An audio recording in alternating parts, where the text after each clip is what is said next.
Hi, hi. Hello, welcome.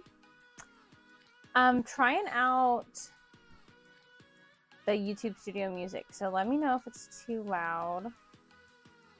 I'll turn it down a little more. We'll see how it is.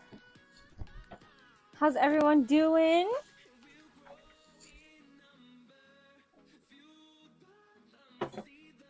Obi starts whining as always, yes.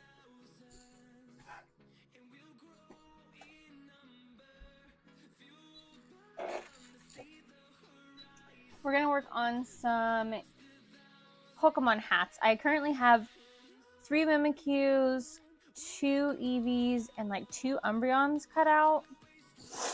We'll see what all we get done today. I do want to start with the Mimikyu because that's pretty much everything's cut out except the mouth.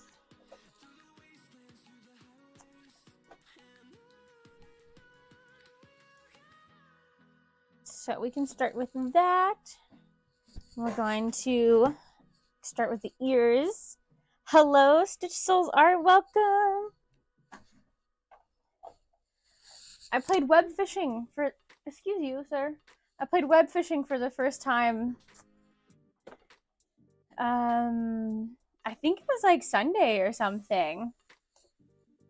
And I was like, my sister-in-law gifted it to me, and I was like, oh my gosh, people in my stream play this. I have to see what the hype is about. And it was really cute. It was definitely a chill, fun game to just hang out and chat with like people in Discord. If we're like, oh, I don't know what we should play, just throw that on until we think of something else to play and like catch up on Christmas and New Year's and how all that went.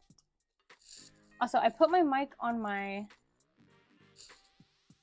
onesie. I'm wearing my Sailor Moon jumper romper onesie overalls. It's actually overalls, I guess, technically. So let me know if, like, because it's on this piece of metal, if it's a problem or if my necklace like hits it. Just let me know if you're getting like a lot of feedback or anything. And again, let me know if the music is too loud. We're trying out YouTube Studio music. Prepping for cons, nice. We love prepping for cons. Usually I feel like this is a pretty dead time for cons, but for me, this is like one of my busiest times of the year for cons. That and then like the fall usually gets pretty busy. You got a con this month? Nice. Nice. I hope it goes good. Is it a 1 day, 2 day, 3 day, 4 day?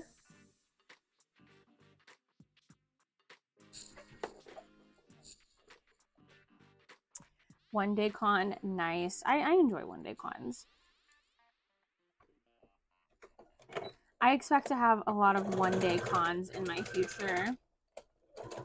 We're starting on a Mimikyu, by the way. I know I said that I had Mimikyu to do, but I don't know if I said which one we're going to start with. We're going to start with Mimikyu. So we're going to work on the ears right now. And it is a newer con too. Okay, I know that that's always like worrisome, but I hope it goes good. I know it's always a gamble for new conventions. I just heard back from MatsuryCon, and I got waitlisted for that one, which it is lottery, so I try not to take it too personal. That's the one where they basically put the names in a hat. And so, and Bethany got waitlisted too. So I don't know if we'll be going to that one, which I'm okay with because I think that one was in August. And it's in GalaxyCon, or it's in Columbus. And I already have GalaxyCon Columbus for sure for next year, and I was just there in December. So I think that'll be good because I'm sure there is some overlap in the people that go, you know, because it's Columbus, Ohio. I know it's a pretty big city, but did you bring me a toy? Can we throw it? Here, give it to me. Give it to me. This is one of the dog's Christmas presents. It was supposed to be Ridley's, but Daisy plays with it. Oh, I think I hit the lamp. If you saw the lights flicker. The one I got in was juried. Nice. That always feels really nice when you get into a con that's juried. But then it also hurts, like, if you don't get into a con that's juried.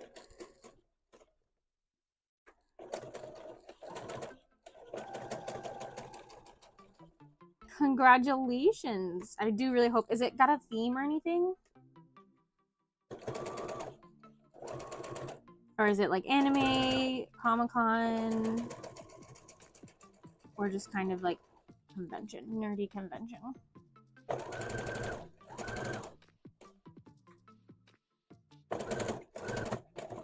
I want to do another Pokemon themed convention. I rewatched my well, actually I didn't rewatch it. I rewatched my 2023 convention vlog wrap up, like, of conventions, and I talked about the Poke Park convention. I'm like, oh, I want another Pokemon convention to go to.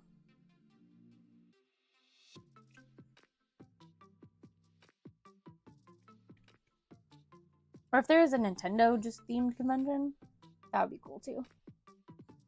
K-pop and anime? Okay, nice. Yeah, that should have a good audience.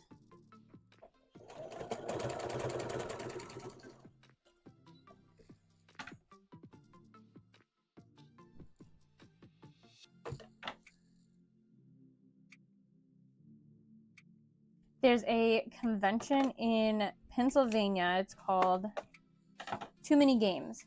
I sold out at once. I shared with Easy Breezy Draws. And then they were there this year again, and it was a really good one. And I really liked it because it's a gaming convention compared to a lot of the comic book or anime ones that I go to. And I feel like my stuff is mainly gaming, mostly Nintendo. I didn't apply for it last year, but I think I'm gonna apply for it this year. And it is juried, I think. Yeah, because, like, yeah, they look at your portfolio.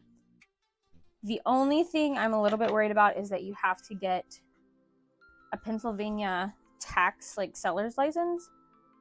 And I'm not sure if they do temp license. And I try to avoid doing conventions where you have to have, like, a full-on license, because then you have to file your taxes.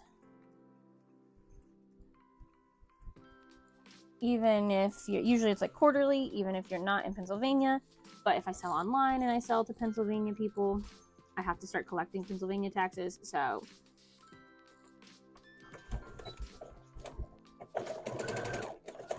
that's a thing that I would have to start keeping up with if I get in. But luckily, they don't have to, you can say that you're out of state and you don't have to get one until you're for sure selling there. So I can go ahead and apply, see if I get in, and then go forward from there. Mine is mostly has-been hotel, LOL. Nice. I was thinking about you earlier because we talked about listing has-been hotel on Etsy.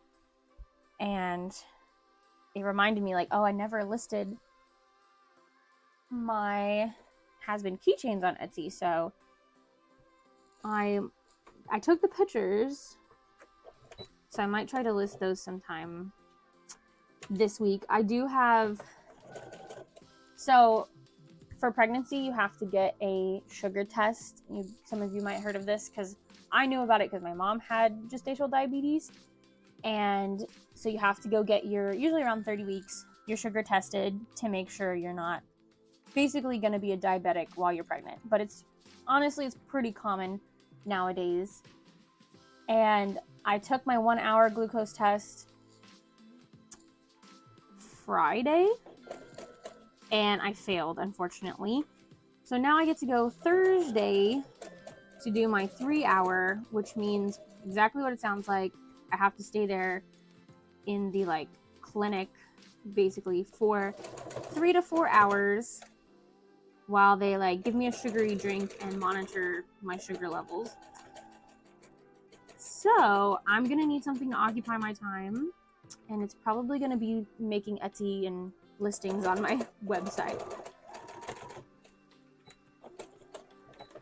So I really hope that I pass it, but I already have it in my head that I'm not gonna pass because it's kind of genetic. So since my mom had it, I'm probably gonna have it too.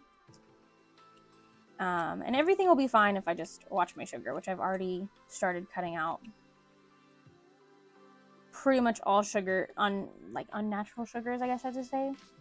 So I still eat fruits,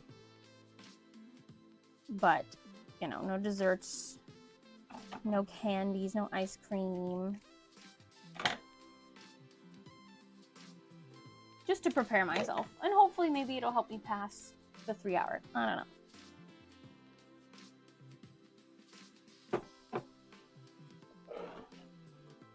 I have PCOS, which makes it hard for me to have kids. I'm so sorry to hear that. I know that a lot of my friends I have seen struggle with that, and I feel for you.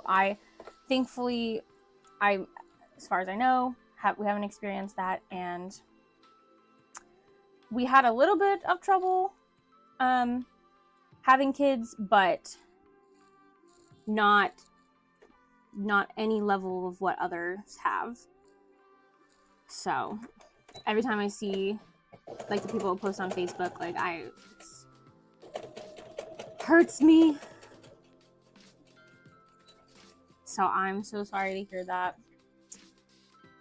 One of my friends that I went to college, well, I technically didn't go to college with her. She was like my college professor, but she went to the same college. She wasn't my professor. She was like a TA, basically. I don't know if that's necessarily what she struggles with, but I do know she has something where she could potentially be get inseminated, I guess. Like they went to Jamaica, I think, and tried to do like freeze her eggs or get a donor. I know that they had to go through a whole lot of steps, and it still didn't take. And I'm like, oh my gosh, like that has to be hard.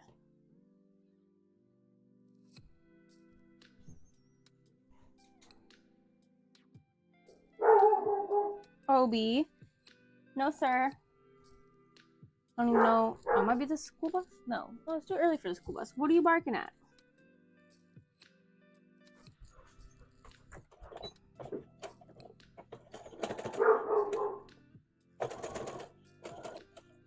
Luckily, though, with PCOS, I do know it is possible, because I have also seen it happen too. So that is a nice highlight, I guess, a silver lining. But I know that doesn't necessarily help the situation.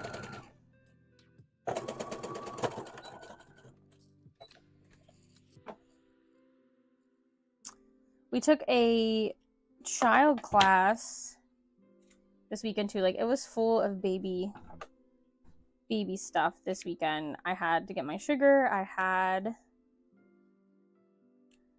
We did like a 4D ultrasound, and then we also went to a child class, and mostly it was about breastfeeding, but they did talk about a little bit about labor and like child care a little bit. But oh boy, it's Tuesday again. It is. Hi Ashley, welcome. We're working on a Mimikyu hat right now. just getting some stuff prepped for Megacon, which is closer than I want to believe, because it's officially now a month. I think Megacon starts on the 6th,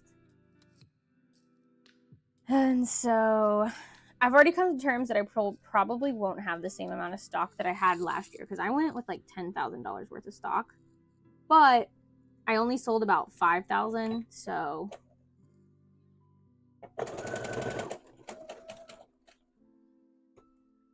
I'm gonna try to prep as much as I can, but I still want to make sure that my Etsy shop is up and running, because I do need a little extra money to keep me moving. But I think the plan is to work at the shop and kind of get that money that way, and then not have to open up too many orders on Etsy until after Megacon.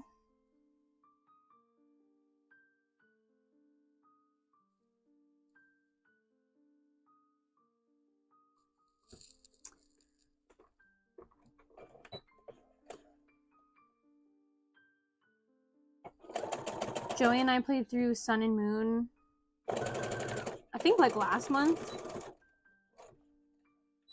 And technically, I think I beat it. I didn't get the Pokedex, and there was a lot of after stuff that I didn't do, but I got all the little badges thing that you need. They're not badges in that one. They're like ribbon things. But I cried. Like, literally tears were in my eyes. It was mostly out of anger, but also probably some pregnancy hormones. When I had to battle the Mimikyu, because it has like the disguise when you first hit it, and I had to battle that thing so many times. I was so mad. And unfortunately, I don't love Mimikyu as much. I wasn't like obsessed with Mimikyu. I do think Mimikyu is still cute and a cute idea for a Pokemon, but I have mixed feelings about Mimikyu now because of that game. Z crystals, yes, thank you, love. I ordered restock of some keychains. Nice. I have yet to decide if I want to do that, because I probably need to order some Lethal Company because I only have 2 loot bugs. But Bethany doesn't need any more keychains, so I'm kind of ordering by myself. But I need to look at the prices, honestly. If it's not too bad, I should just order them just to have for 2025. I've just been updating my online shops and restocking inventory in the stores in town myself. Nothing scheduled until summer for me, show-wise. Nice! That's so fun. Like, I'm trying to get more out there for, like, around the town, like, putting stuff in shops. So that's awesome that you have your stuff in some shops.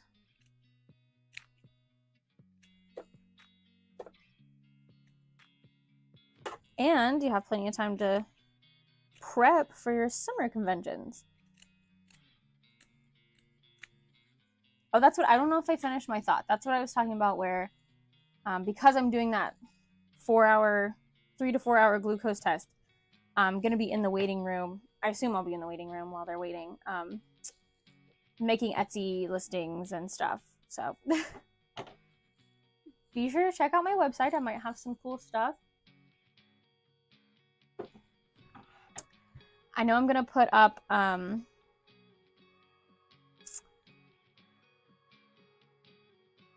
has-been keychains, but they're not going to be mystery bags. And probably the Lethal Company ones, and see how they do on Etsy, so that if they sell pretty good, I'll go ahead and order some more. I have a local game store here and another more witchy themed shop. I split my stuff between. I need to ask the art store next. Nice! I've asked a few, I guess card/game shops. They were a little far away from me, but I was willing to like drive. And I've yet to hear back from them. One of them I've reached out twice, and I'm like, all right, that's good enough. I talked to them in person, and they seemed like pretty into it. And then I messaged them twice, and I haven't heard anything.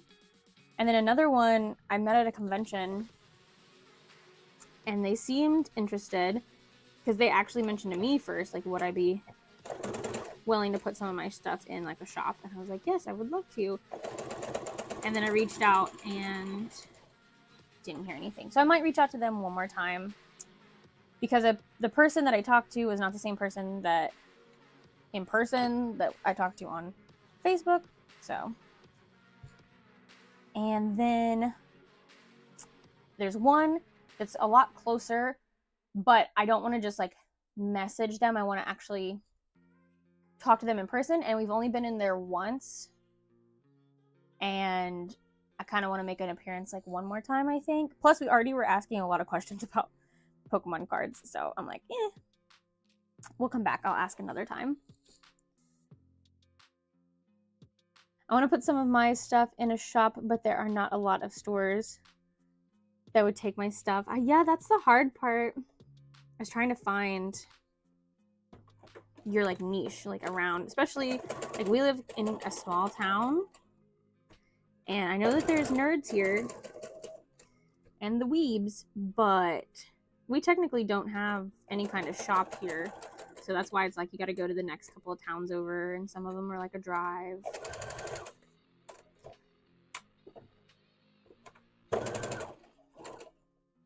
But that's when you just open up your own store, which is the dream.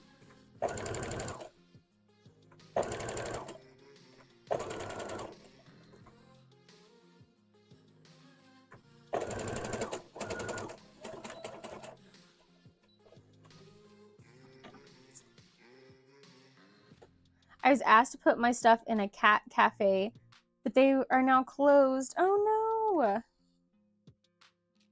That would have been so fun. Yeah, I had my stuff in a shop in Delaware, and I really liked it. I could have done more with it. I don't feel like I didn't change out my products, honestly, as much as I should have. And they probably get some of the same customers. But like when I first put I put mostly just Kirby's in there, the plush Kirby's. And when I put those in there, I got quite a few sales back to back, but then I noticed that I didn't really get any more, like it kind of died down. And then I occasionally get maybe like one a month. But the cool thing about that store was they just took a percentage of what I sold. So I didn't have to pay any kind of fee up front, so I wasn't really taking any risks.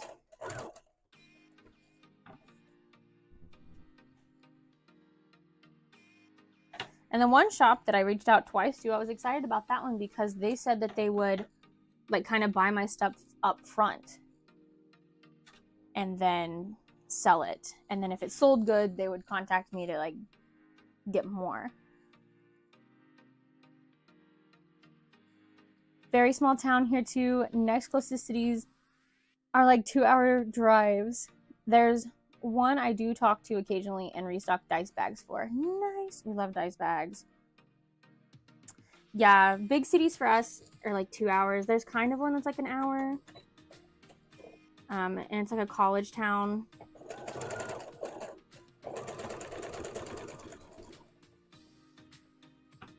Small town too. Most of the art here is crafts and paintings. Yeah.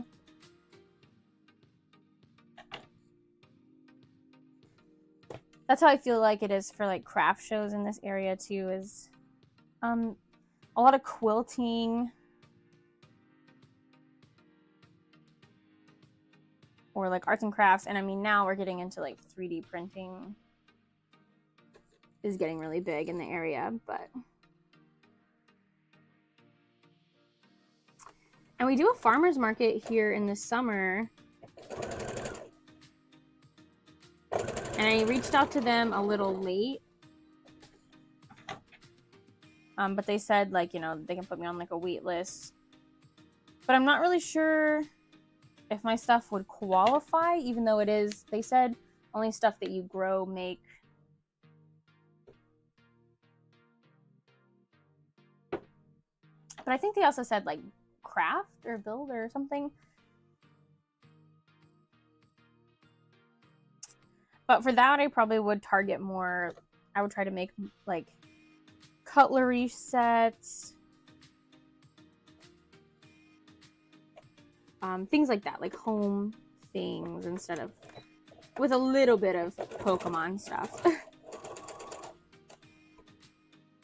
Sadly, my work doesn't move as well at our farmers market anymore. I'm just sold out most of my community. Yeah, that's the other thing with a small town too. If it's the same people, especially with stuff like ours, you know, whereas farmers markets, if you have like apples, then they need to resupply on their apples. But if you make not necessarily one-time use things, I guess it's multi-use or decor or whatever, you're less likely to have returning customers because they've got what they want, or they already have everything that they want, or you have to like constantly make like new products.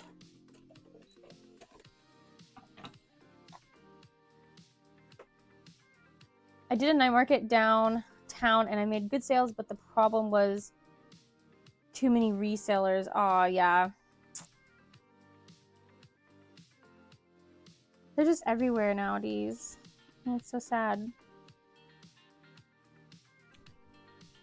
Oh, t-shirts is a big thing too at like local events or art shows.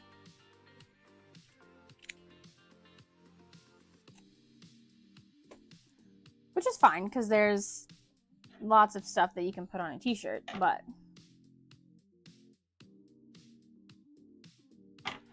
I'm sure there's so many, you know, that's a lot more competition and only so many people want to buy so many shirts.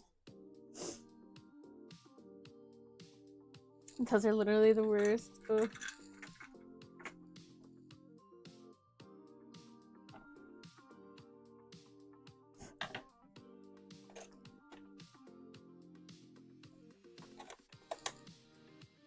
Yeah, it just makes me so sad, like when you go on Etsy now and it's a lot of the exact same designs and or drop shippers and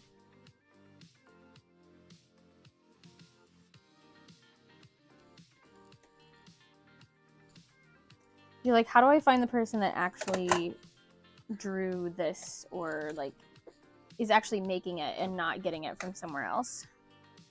Just drop shippers as far as the eye can see.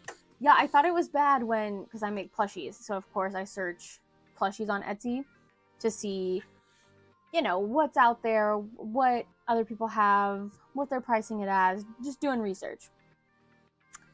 And I would get a lot of like plushies that were clearly from China, clearly manufactured made, and you could see that they were shipping from China. And that was years ago, and yet here we are, and Etsy doesn't seem to do anything about it, which I mean, I'm sure that they maybe try, but then just more pop up. But I don't know how they can fight that, but I wish they would. Hasn't gotten any better, sadly. No.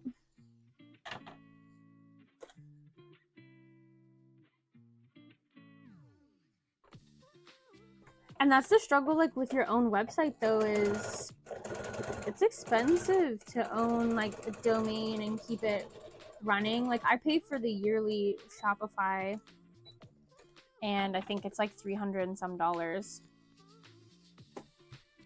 And if I cut out all my convention, I was thinking when it renewed like a couple of months ago, I was like, do I make $300? Like if I don't do conventions, do I make $300 on my website by itself? Because since I do conventions and I can run all my charges through there, and it's better than having a whole different operating system. And, you know, it's the same fees as online. Of course it's worth it. But I was like, I'm going to be doing less conventions for 2025. Am I still going to be able to keep up my website?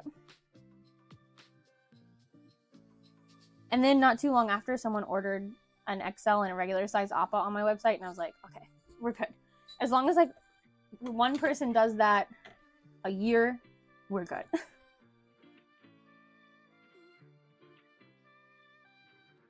But yeah, I can't, if you were like just selling smaller things on your website, I know it would be harder. I could see that being a struggle and like a mental challenge. Driving traffic is so hard. It is. I'm trying to start putting, like, I put a business card in all of my things, but I also don't feel like a lot of people pay attention to business cards. And then I have labels in my like hats and stuff. But I'm gonna start putting a thing, I think, that says like if they order off Etsy, put like, if you want to save money on your next purchase, go to, you know, linearoundsewing.com, or like order through my website instead of through Etsy, and see if that helps, or like give them a specific discount code to use on my website.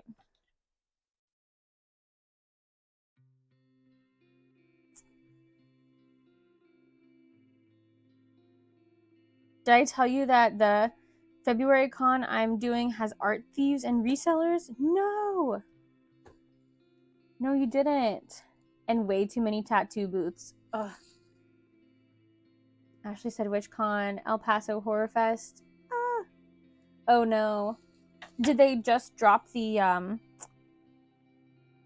like layout, I guess, and that's how you found out? Or like, was people like talking about it in like a forum, I guess, if you want to call it that?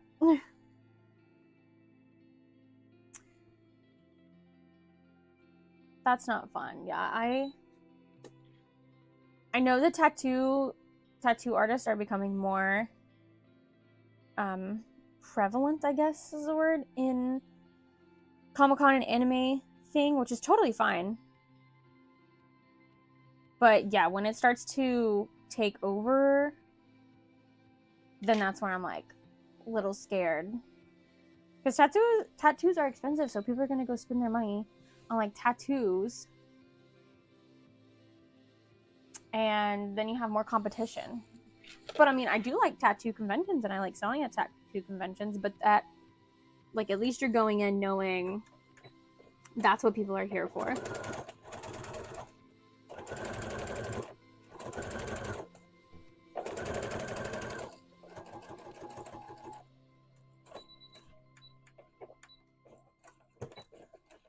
It's first come, first serve, and so anyone with money got in. Yeah. Do they have to pay differently, though, for tattoo? Do you know? That's probably... Usually, at least, it's a separate thing. But yeah, for, like, the resellers... Like, conventions like that just make me not even want to... Like, I don't want to sell at them. But I know sometimes you're limited to what is in your area.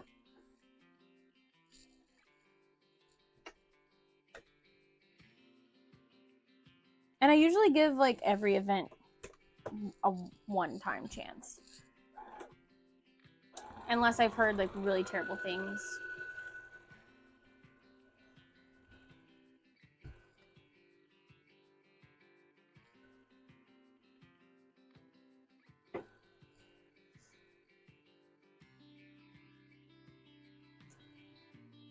Artist booth 300 and vendors 550.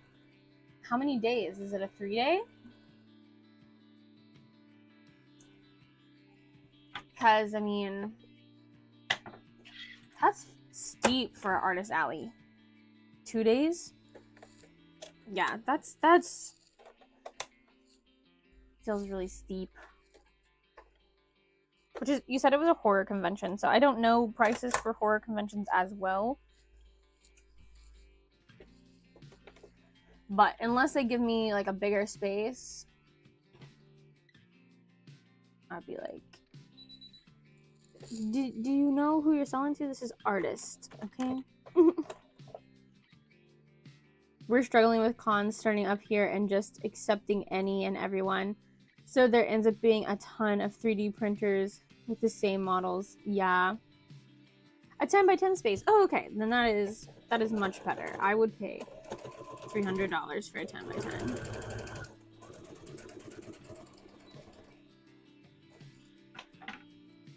That makes me feel a lot better.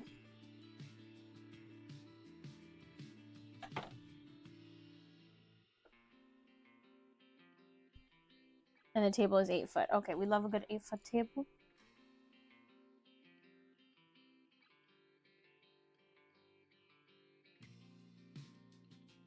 Yeah, guys, I don't know what I'm gonna do for Lexington Comic Con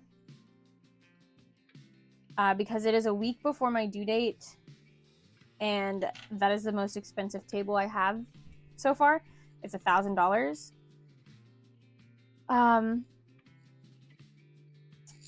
So I'm gonna hope they just have inventory, and then I'm gonna find someone, hopefully a friend, to cover my table, because I don't know if I'm gonna be able to do it. But I'm not about to like just throw the table away. It's not gonna happen. Proxy. Yeah, that's what I'm hoping for. I'm hoping I can get one of my friends, because my friend Tia is selling for me at Megacon, and Bethany will be there too, at her own table. But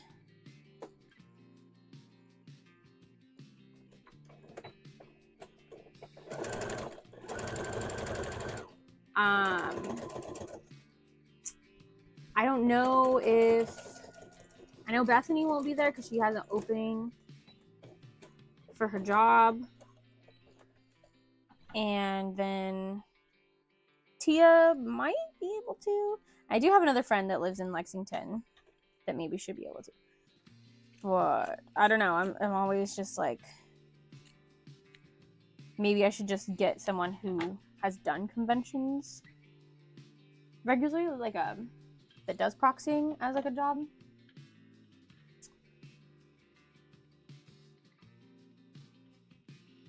But as long as I'm not in labor, Joey and I will be there because he will be able to go.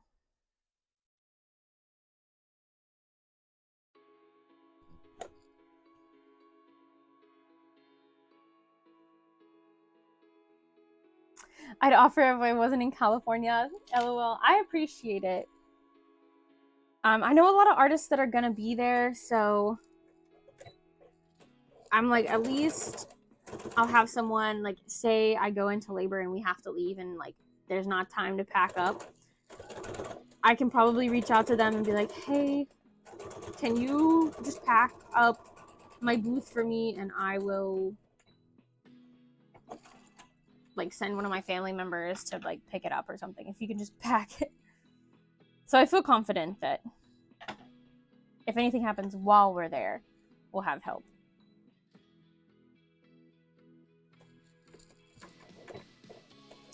But hopefully I will have enough lead up to that, and I won't just, because I could also see myself being like, no, I'm fine, and then have active contractions and be like, yeah, they're like 10 minutes apart now and we're 2 hours away. So I'm going to try to play it safe, and I'm going to try to listen to my body.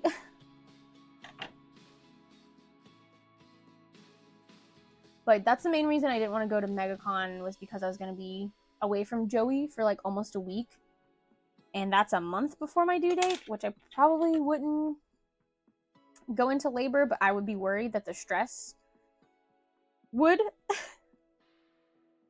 put me into labor. So we're just playing that one safe. I'm fine. What have I done? Yeah. luckily, you know, Lexington has a good hospital, so if that's how it's gotta be. But no, I'm definitely gonna chill. And luckily Joey's good about being like, no, sit down. I will do it. I'll do it.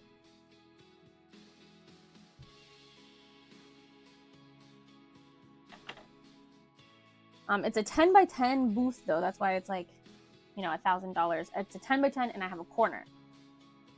So I might need to find like one other person, like even if it's my niece or something to come with me.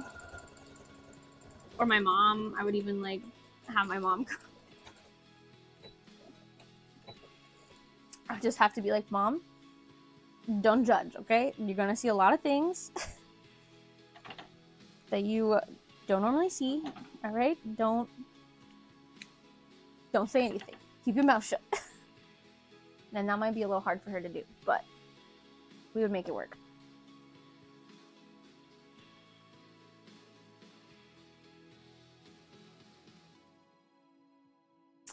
But speaking of, I need to see if I have, if I still have any free rooms, because I haven't booked a hotel, which should be fine.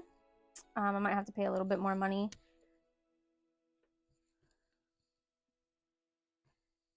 But if I have a free room, I can go ahead and book it, and then I think I get free cancellation. I was just like, if my friend that lives in Lexington is gonna do it, then she doesn't need a room.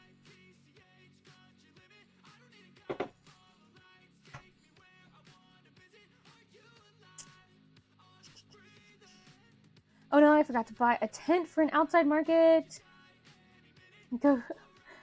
Ashley said, might I recommend ABC canopy? I got one on Amazon and I love it. Pricey though.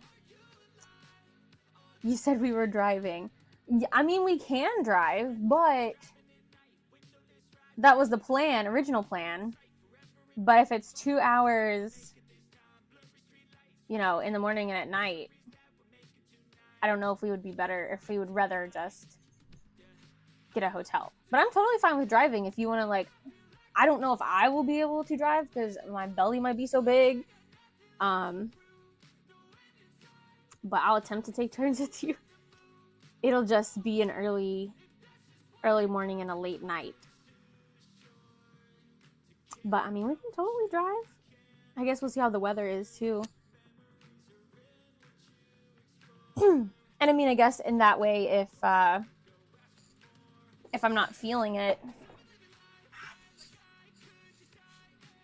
I can maybe have like Neller or Pendragon, someone on standby to be like, hey, can you just like write a note and put it on my like, don't take my wall down, and just put a note like potentially in labor.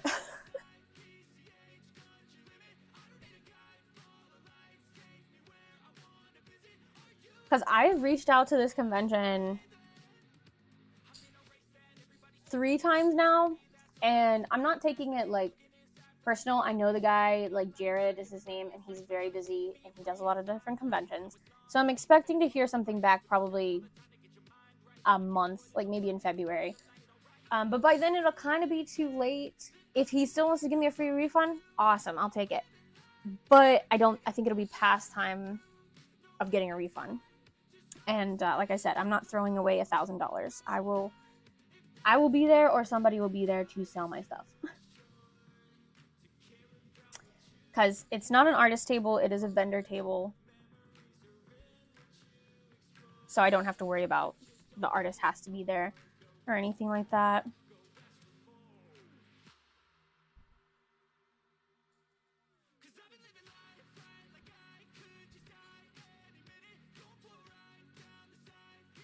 Also, is the music still good? If there's one song that's like outrageously loud, let me know, because I have this playlist that I made, but it's for music that I was like, oh, this would be cute in a vlog.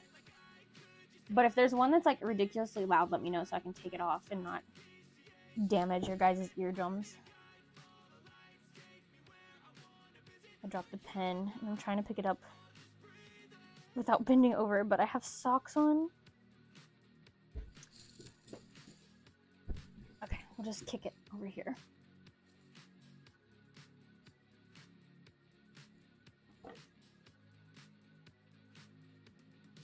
Oh, but for canopy tents,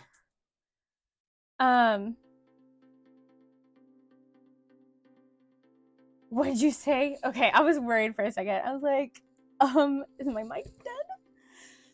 And then Ashley said, I can barely hear anything, but I have everything turned down because I'm at work. Okay. I can't hear. Stop, are you? No, everything says it's working. Except for the music, it says it's really low right now, but I think that's the song. Also, love, look, we're 12 months. It's a year of being a member. I think that's what that means. Let me see. Oh wait, I'm not on my So Queen account. Hold on, let me go chat. Let me go type on my So Queen account and see if I got the badge too. Because you get a little badge for being a member. And she waddled away. Waddle, waddle.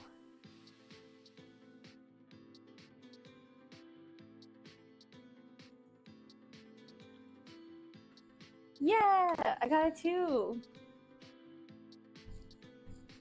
So Queen is my other account. It's I really hope that's mud and not like a turd that one of the dogs have brought inside.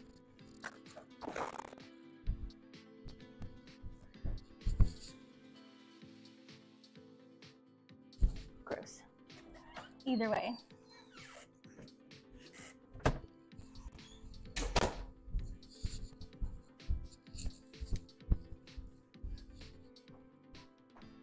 Let me wash my hands just in case.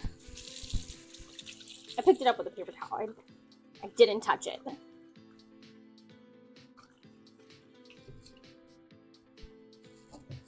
Has it almost been an hour already? Are you serious? What?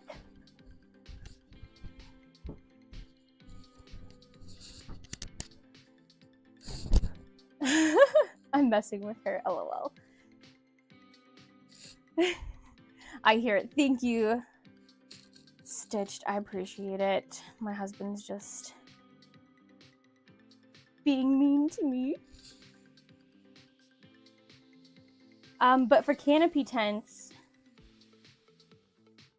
yeah, I usually check on Amazon. I don't have one currently, but the last one I got was actually Facebook Marketplace. So you could check on Facebook Marketplace.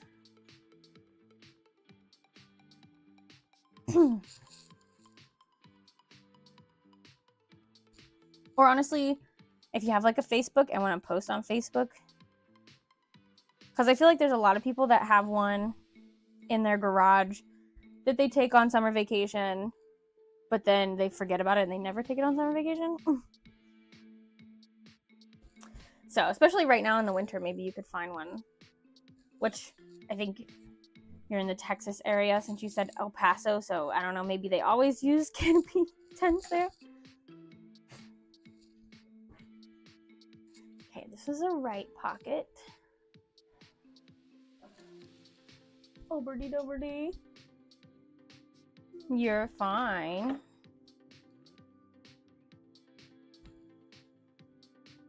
No. No. Okay, this is a left pocket.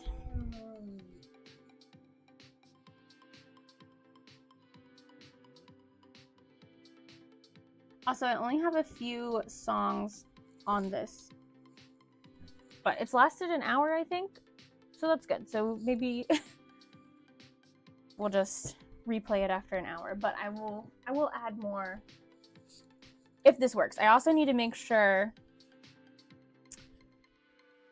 I don't get like copyright strikes, even though this is YouTube Studio Music and it's supposed to be free,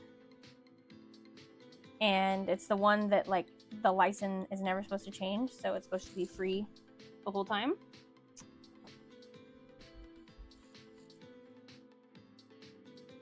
But you never know. YouTube be picky sometimes. But this is what I'm going to do instead of, if it works, instead of buying Epidemic Sound. since I'm already using YouTube Music in my vlogs. Because the YouTube Studio has some pretty good bangers. The January con is outside. Okay, so yeah, maybe you could see if anyone has anything for sale on Facebook Marketplace. Or since it's not summer, maybe Amazon will have some good deals.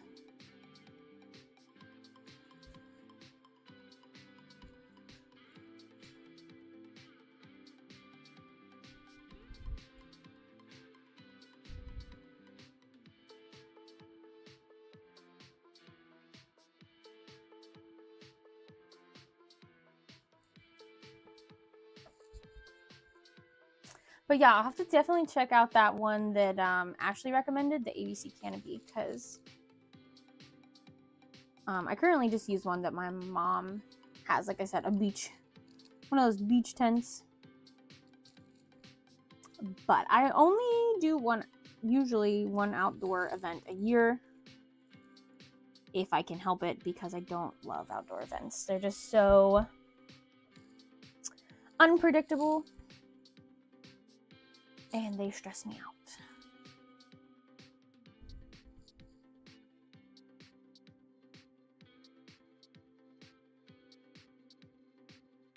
My vlog this Friday should be about all the conventions that I did this year. And I plan on talking about actually a convention that was in my hometown. I'm not going to like name it, of course, because again, small town. But it was actually really good. And I'm just going to kind of talk about how like surprised I was, and my plan for like this year, and maybe looking into more close by little festivals like that. I still have to film it, which will probably be a tomorrow thing, I guess, since Thursday is gonna be a long day. So I need to remember to do that probably in the morning. But I'm still doing my research to remember what I did this year and everything, and I need to rewatch my vlogs.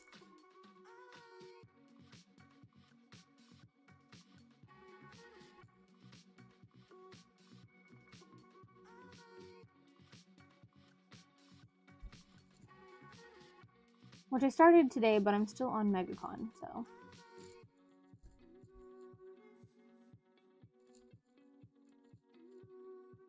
And then what I usually do for that one is I try to pull clips from my vlogs and kind of hit the highlights and like rank them.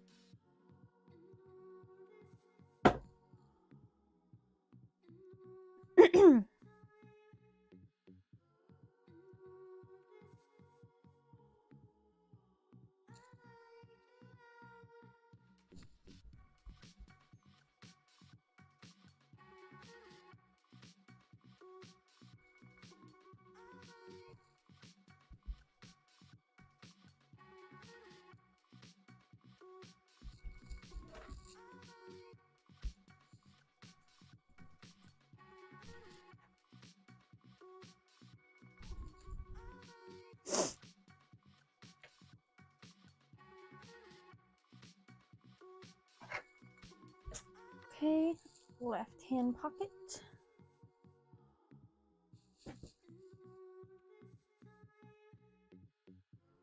Right hand pocket. Oh no.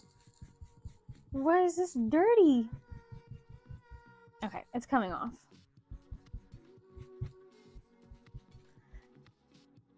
I think it's just black fabric mixed in, but I was like, where are these spots coming from?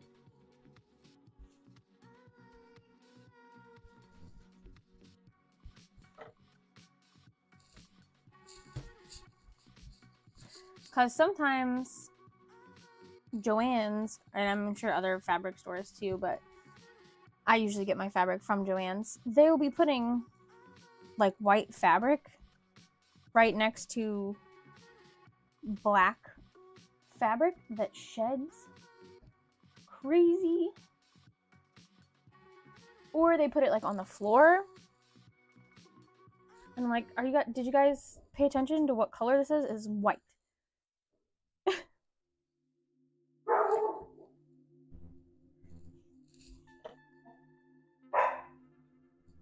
So that's why sometimes it's nice to get, like, I buy the whole bolt of fleece if I can online, because then they wrap it in like plastic. Whereas sometimes when I order from the, hey, puppies, when I order from the store and like go and pick it up, they kind of just cut me whatever, and it might have like big spots on it because it was like the outside, where if in store when I'm like cutting it, I can be like, can you cut this part off for me? It's, you know, I don't know if that stain will come out, or I'm not sure what that is. And usually they're really nice about it. Sometimes they catch it before I do. And sometimes instead of cutting it off, they'll just give me like a little extra. They're like, this part has a stain, so I'm just gonna go ahead and give this to you for free, but you know, make sure you cut it off if you're making something out of it. I'm like, thank you.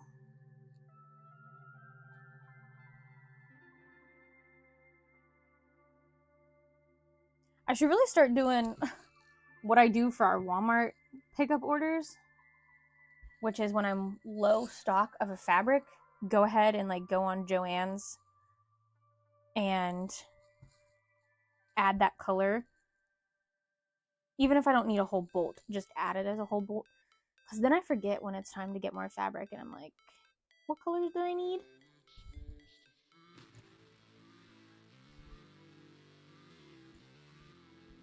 Because I'm almost completely out of gray. And then I have this like specific yellow color that I use like for Pikmin hats, and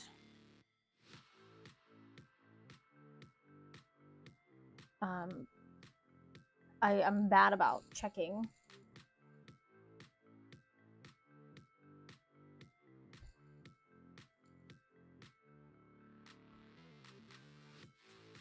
Because then sometimes my mom will be like, do you need anything from Joann's? I'm going over there, because it's like a 30-minute drive to Joann's. And I'm like, I'm not home right now to check, so I guess not.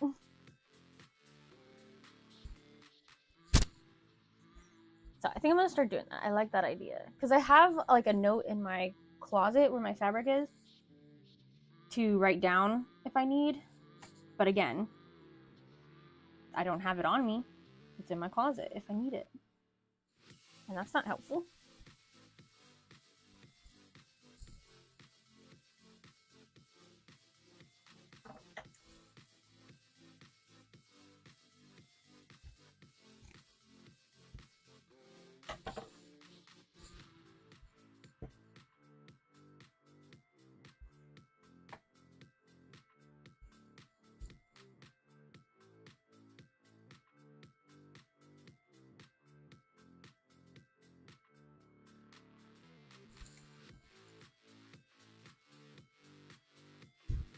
So I don't know if it was my last stream or the stream before that, I talked about Joey got some Pokemon cards graded, and he got them back, and they were like decent for cards that he's had for years. I think he got his like Charizard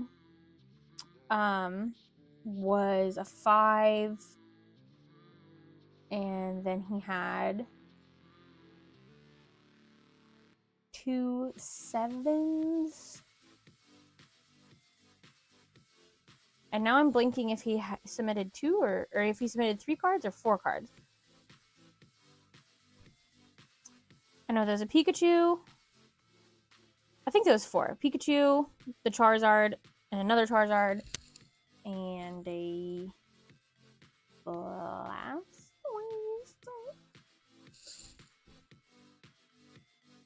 2 8s and 1 7. Okay, so it was just 3. So you probably didn't do that other Charizard, did you? It was the Charizard, Blastoise, and a Pikachu, I think. Yeah, 2 8s. See, I was thinking there were 7s. Oh, wait, no, the 5. Okay, yeah. I was like, wait a second. Oh, so you did do 4. Yeah. Yeah. Okay, so that other Blastoise and that other Charizard and the Blastoise. But yeah, we're pretty excited about that. So, we're watching a video and they were advertising this app that's called Rare Candy, where you can scan your like trading cards. Specifically, they were advertising the Pokemon ones, and it'll show you how much like it's going for on like based off of TCG Player, Price Chart, and like eBay. Kind of, it'll give you kind of how much that card is. So I downloaded the app and decided that I was going to scan my Pokemon cards because I was like, I don't have anything when Joey was picking what he was going to send in.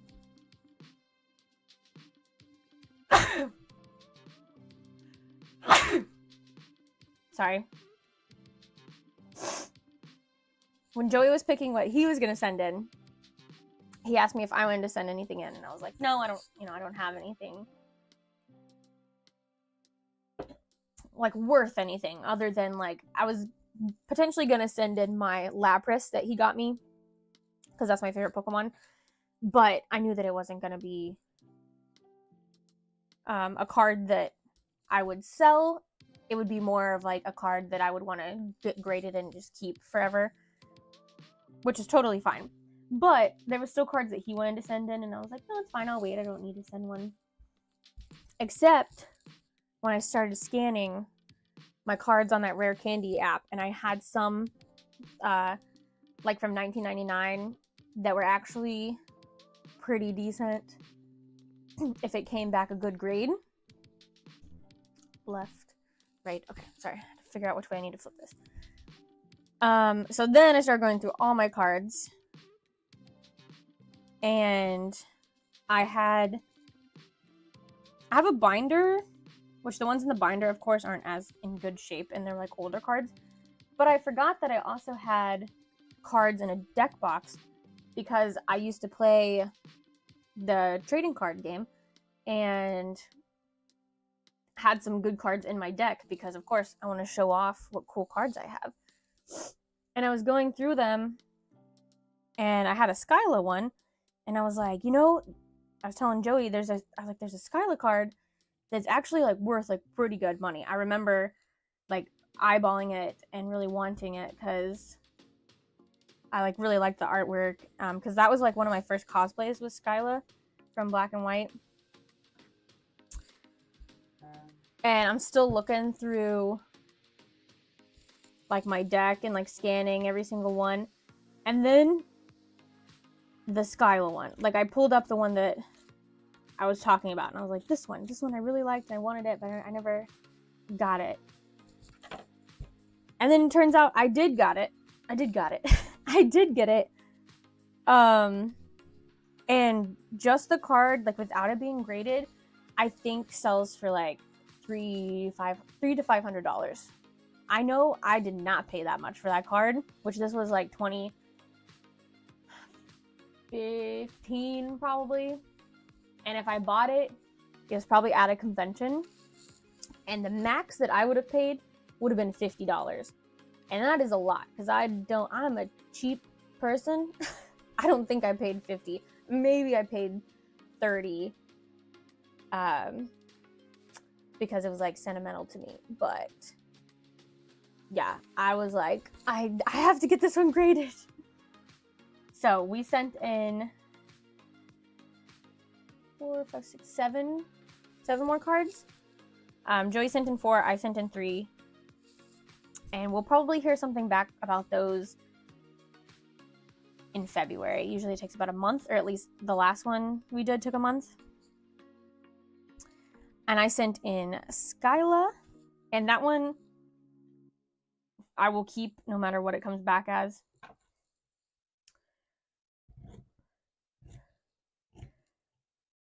And then I think I sent in like a Pikachu.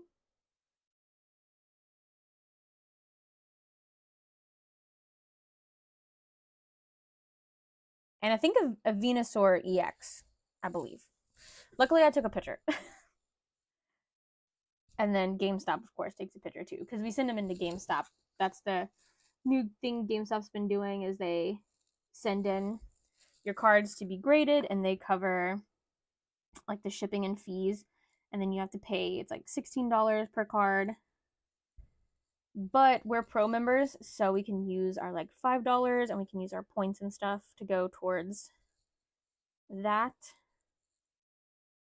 And then if you get a PSA 8 or higher, you can sell it to GameStop if you want. You can get in-store credit, or you can sell it for cash, but of course you're going to get less for cash.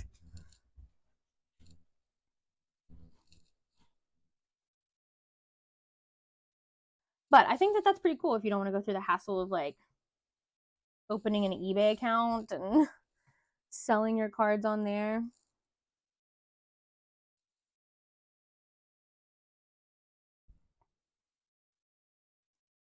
But I think what I would do, I would potentially sell the Venusaur or the Pikachu, depending on what it came back at. I don't think any of them are going to come back as a 10, but I did tell Joey whatever my first PSA 10 is, I'm going to keep it because it's going to be special. But I think I would go and like sell, like talk to like card shop owners too, and kind of see. I would get a baseline of like what people were offering me before I just sold it to GameStop. No, I'll just sell ungraded stuff on eBay as a side. See, I've had to control myself because I really want to just go through and take just pictures of everything and just try to sell. But one, I don't have the time right now because I need to prep for Megacon. And then two, I just need to control my urges for now. Because I used to sell stuff on eBay. I used to like do Goodwill and like find American Girl doll stuff, and I sold some of my American Girl doll stuff. And then in 2020, I went really hardcore on Macari, selling my like old Pokemon games and just like DS and Game Boy Advance games and all that stuff. And now Joey's like, why did you sell this Pokemon game? Look how much it's worth now. So I just need to make calm and collected decisions and do a little bit more research. But I definitely, there's a few cards that I have like duplicates of that I think would sell for like a couple of dollars. And I might like try that out first. I just listed a bunch of One Piece cards. Gonna take me a long time to go through Pokemon. So it's just a passive when I have free time thing. Yeah, and I think it would be just a fun thing to like you said, have on the side. Like honestly, it probably would be whatever money I make from it would go towards more Pokemon cards. Unless I make a whole bunch of money, and then it'll probably go towards paying off Joey's car. But can I ask how you, I haven't done a whole lot of research yet, but how do you ship your cards? Because I'm thinking about putting them in like one of the hard like thick cases, like a penny sleeve, and then putting it in a hard case, or in a top loader like card sleeve, just to, and then putting it like in an envelope, or not like a mailing envelope, but like a package envelope, a padded shipping envelope. Because I'm not trying to spend a whole bunch of money if it's a card that's like a couple of dollars. But I still want the customer to be happy.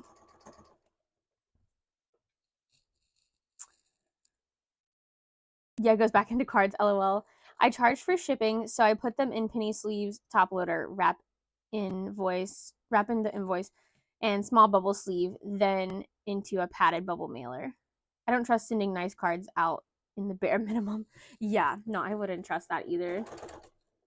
But that's what I was trying to, because I know some people, I think it was like an eBay listing that I was reading, said that they don't have shipping, or like they don't have tracking unless it's over a certain amount. So then I'm like, well, do you ship it just like you throw a stamp on it and ship it? Because sometimes USPS doesn't like that.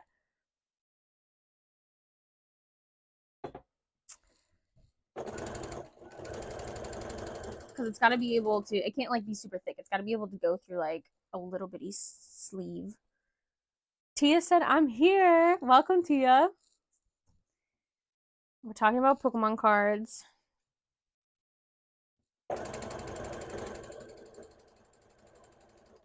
Yeah, I received stacks of commons just in plain letter mail. Safely so far, but frustrating.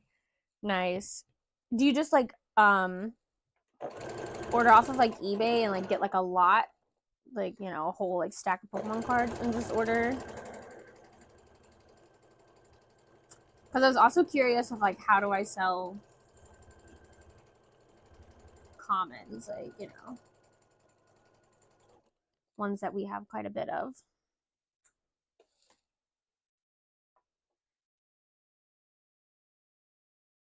Because that's the other thing, Joey and I have been like buying these Pokemon cards, and now we're like, what do we do with these? So one thing I'm doing is at my conventions, if you follow me on YouTube, you get to pick a free Pokemon card. And I think I'll also do that. Same thing, like if you come up and talk to me and you're like, I follow you on YouTube or I've watched your YouTube videos, then you can pick a Pokemon card. But since I'll be doing less conventions, I'm just gonna end up with more Pokemon cards. So I was like, well, do I start including them in just my, like, that's one of the things I advertise, like if you order off my website, you get a free Pokemon card. eBay and TCG Player for my personal collection, and if I need / want a specific one for a resin project. Ooh, yeah. See, Joey's been talking about doing that. Putting like a whole bunch of Pokemon cards and making like a table or something with resin.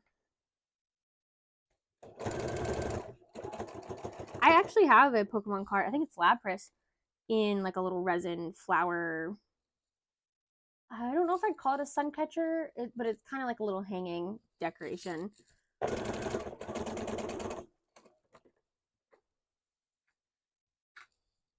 Yeah, I give away cards with Pokemon plush I make, use bulk in resin projects, and I plan to package up bulk to sell / give to people at my shows. That's so smart. Yeah, I am curious if I want to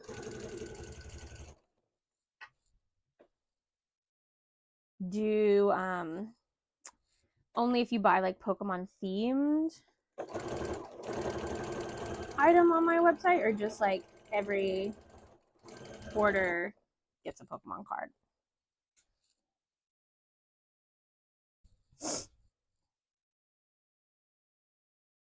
But I do like that idea, because I usually try to send out free stickers if I have some like misprinted stickers, but I don't always have misprinted stickers.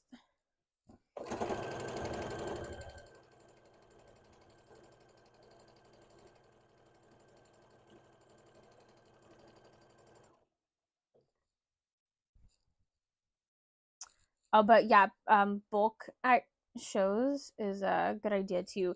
That's the other thing I was telling Joey. If we get some decent PSA grades and we want to sell them ourselves, but not necessarily online, lots of the shows that I do I don't get like artist alley tables. Like Lexington is not an artist alley table, so I can sell, for the most part, whatever I want. It doesn't have to be things that I created. So I was like, we can start taking our graded cards there and sell them. Or if we get into too many games, that's a big one where people are looking for cards. And we could also talk to other, oh, the music stopped, vendors that are selling Pokemon cards and be like, how much would you take for this? All right.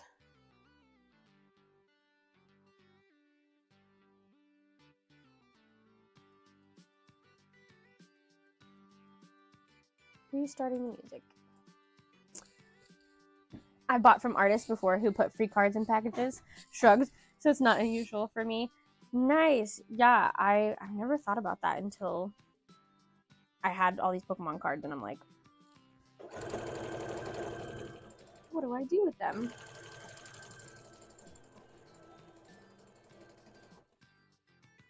And yeah, I don't think anyone would be upset about getting a free card. Because then if they don't like Pokemon, I'm sure they know someone that does.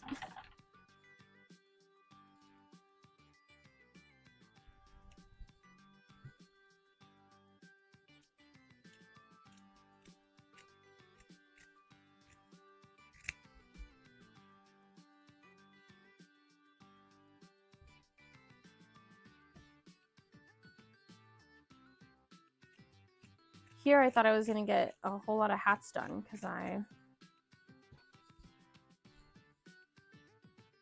like I said, I cut out 3 of these. I cut out 2 Eevees and 2 Umbreons. Some of them had pieces already cut out, but I have to remember though, I'm making 3 Mimikyus, so it's going to take a little longer. Like, it's going to take 3 hours if I get all 3 of these Mimikyus done, so that might be what the whole live is, just Mimikyu. But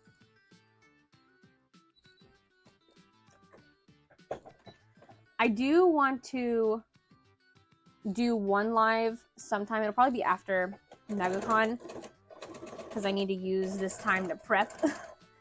But I want to do one where I organize my Pokemon cards on a live, so that it'll just be like a chill thing. We can talk Pokemon cards, and maybe I'll have like a pack or something to open too, just to make it a little more entertaining. But I really want to get, especially with the prismatic evolutions coming out, I want a binder just for it, because I've never tried to complete like a master set for a collection before. Not saying that my goal is to do that. I don't want to get my expectations up really high because I know it's very difficult and it's a lot of money to do that. But I'm gonna attempt it. This is the first time I'm ever going to attempt trying to get a master set. So I would like to do that, and of course I want to organize some of my, right now for my Pokemon binder I have it organized by typing, because when I was building decks that was the easiest way to find, you know, the type of Pokemon, like if I wanted to do a water deck. For your hats, why not embroider the faces / eyes on versus sewing? Yeah, I get that question a lot, and I've contemplated it, but the main issue is trying to get them centered and lined up correctly, because the piece that I would have to embroider on, like, it's such an odd shape. So I would have to do it on this little section right here, because this is where the face would be, or like the eye. And one, hooping it, like my machine is a really good machine, but hooping something this like complex and like weird shaped, and this size right here, this won't fit in a hoop. It won't like stretch. So I would have to do it before I cut the hat out, which would take a lot of math and calculating, I guess, because this is where like the eye would go here. I've also thought about embroidering ahead of time and then putting the eye on, but honestly, by the time I cut it out, it's going to be the same thing as if I were to just take like the felt and stuff and put it on. But I used to hot glue my eyes and stuff on, and I did find it faster to like hot glue in a few places just to hold it in place, and now I sew it on, which is a lot faster, and it does make it a lot more sturdy too. And then sometimes, like with Sylveon, I will do a satin stitch, but I do that on my sewing machine, not on the embroidery. But yeah, that's just the main thing. I usually try to do embroidery on like my plushes and stuff, but for the hats, it's just such a complicated shape and placement that even if I took the time to try to figure it out, I'm not sure if I could get it to work correctly. Not understandable. I embroider before I cut certain pieces, or I just float the pieces in the hoop. But yeah, I've run into making them crooked before. Oops. Yeah, and that's what I think I'm most like worried. I'm sure I could still sell it for like a discounted price, but I've been doing this for years, and I've done things to make it go faster and easier, but I think I'm at a place where I'm like, this is good. Because right now what takes the longest is it's not the eyes anymore. It's like this part. It's like sewing it all up.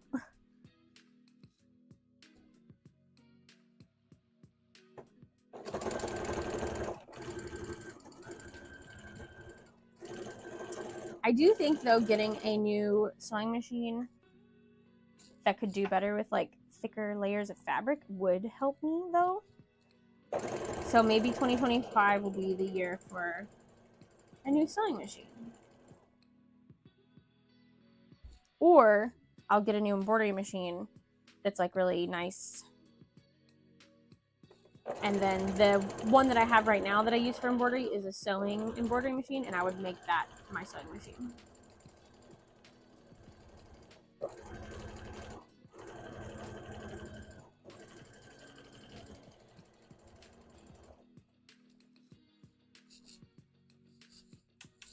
Ooh.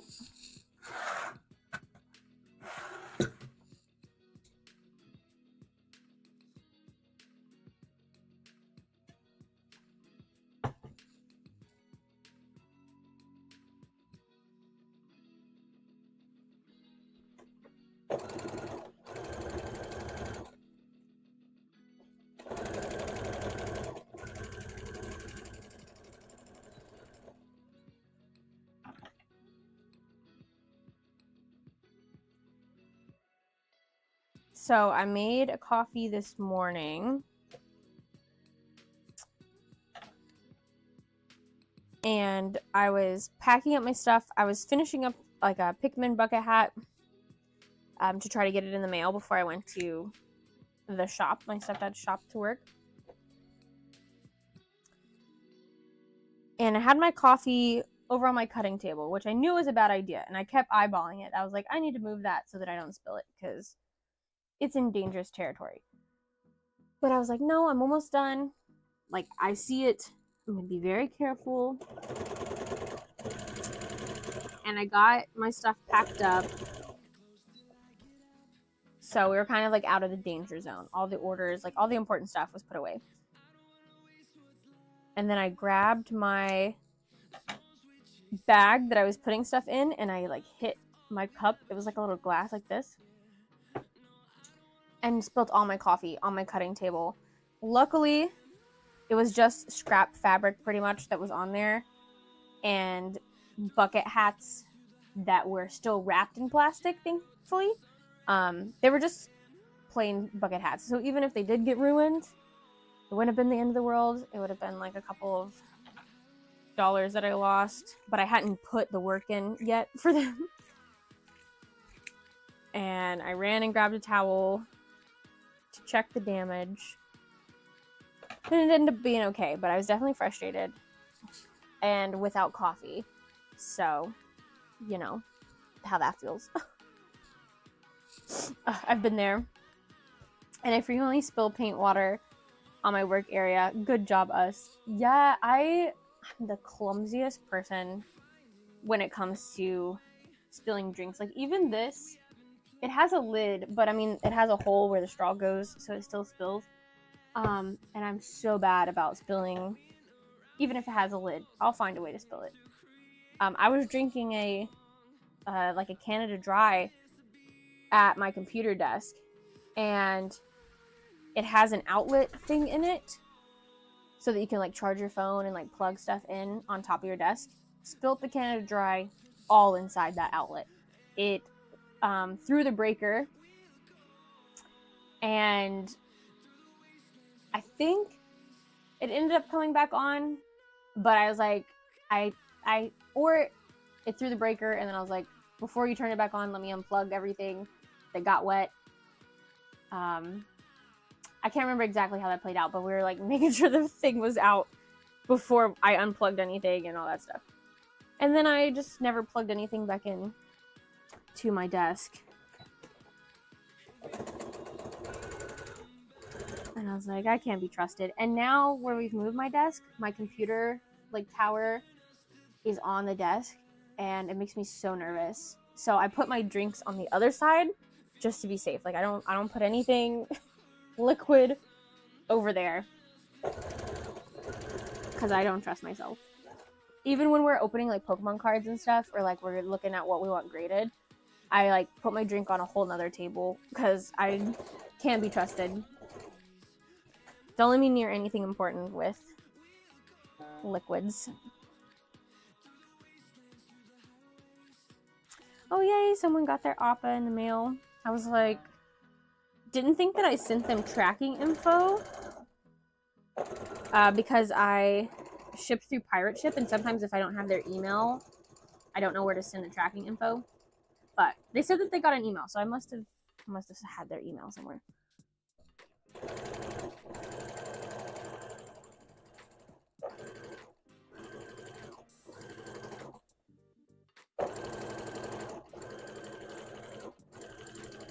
Joey got me wireless headphones for like my gaming PC for Christmas, and let me tell you, game changer. I have to be careful though, because I will get up just like mid like game and be doing something, and like the rest of the people in the group will be like, you know, Megan, did you ready up, or like, did you see what happened or whatever? And I'm like, oh no, I'm doing laundry. And they're like, oh, I forgot that you have wireless headphones. I was like, yeah, this is the best thing. Like, oh no, I'm popping popcorn in the kitchen. Which I'm super excited about for when the baby comes, because I can get up and do what I need to do, but still be like, if there's a game that has like a storyline that we're listening to, or if like people are talking, I don't have to be like, oh, I'm sorry, like I'll be right back. I like that I can just get up and go.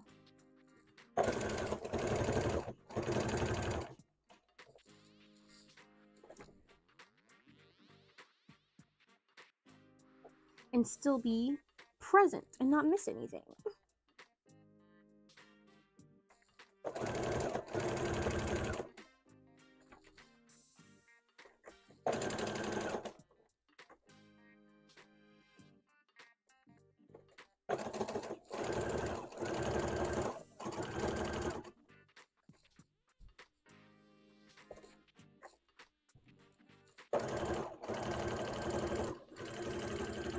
Plus, with the dogs, like having wired headphones is such a pain because they like go under the desk and stuff. And it was a little bit different when my computer like tower was down on the floor, because then this wire comes up and like droops down. But since it's up on the table, it's not as bad. But they would like come and like yank it and unplug it, or try to jump up in my lap, and it just makes it a lot easier for that too.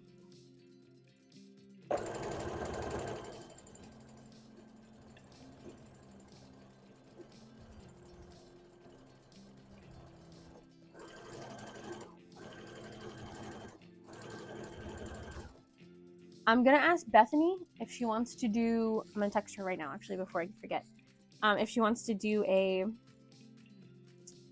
stream together on Thursday afternoon, because she has a new PC now. She got one for Christmas, and so we can stream. Is my Instagram story? No, I posted. Okay. It said that it was still pending. She got a new PC for Christmas, so now she can stream games. Because before we did like a craft stream.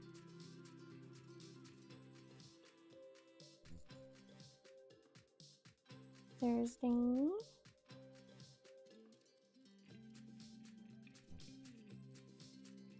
But now we can do like a Dead by Daylight stream together.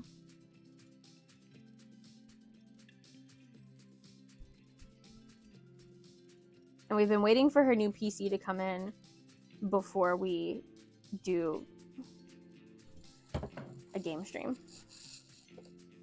So I'll let you guys know if she answers while I'm live. I'll let you guys know now. But otherwise, if you're not in our Discord yet, join the Discord. I think there should be like a pop-up. But yeah, it actually was just shared not too long ago. And that if that link doesn't work, let me know. But she said, what time are you thinking?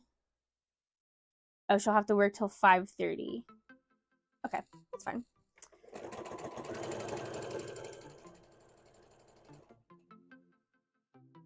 So it'll probably be like Thursday night stream if you guys are interested.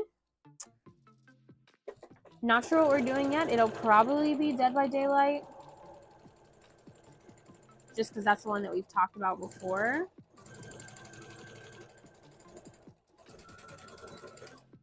I'm not sure what else we would stream unless we like streamed Fortnite, but her Fortnite is on her PS3, so she'd have to download it.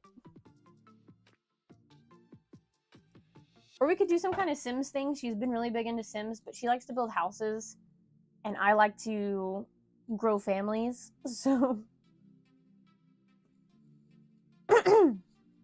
I'm not sure how we would, or like what we would do together.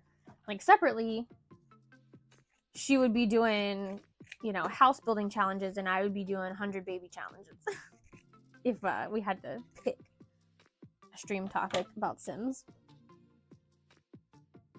I used to watch those all the time when I was like sewing, when I worked at Disney, but like not while I was at Disney, but while I was living in Florida. I would watch 100 baby challenges on, I think, BuzzFeed Unsolved channel had that.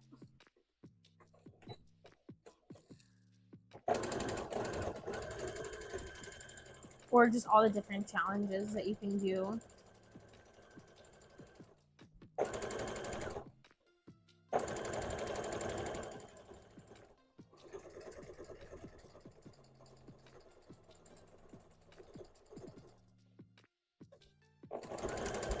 But if y'all have any gaming ideas, let me know. Sorry, coffee's getting to me.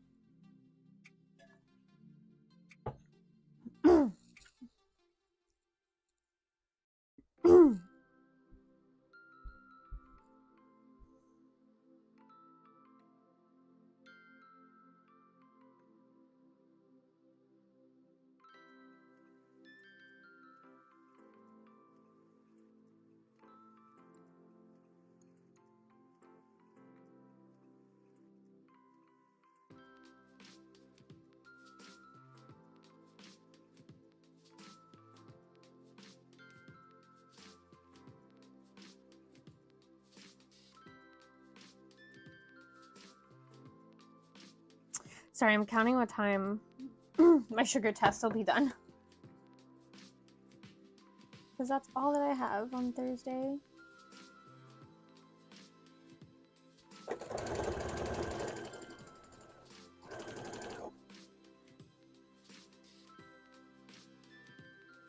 I would like to still stream the casting of Frank Stone, which I started, but I haven't finished. And then I think Detroit Become Human would be cool too, which I've already played through once, but it's got different outcomes, so that would be a cool one to stream again, or that would be a cool one to play again and stream.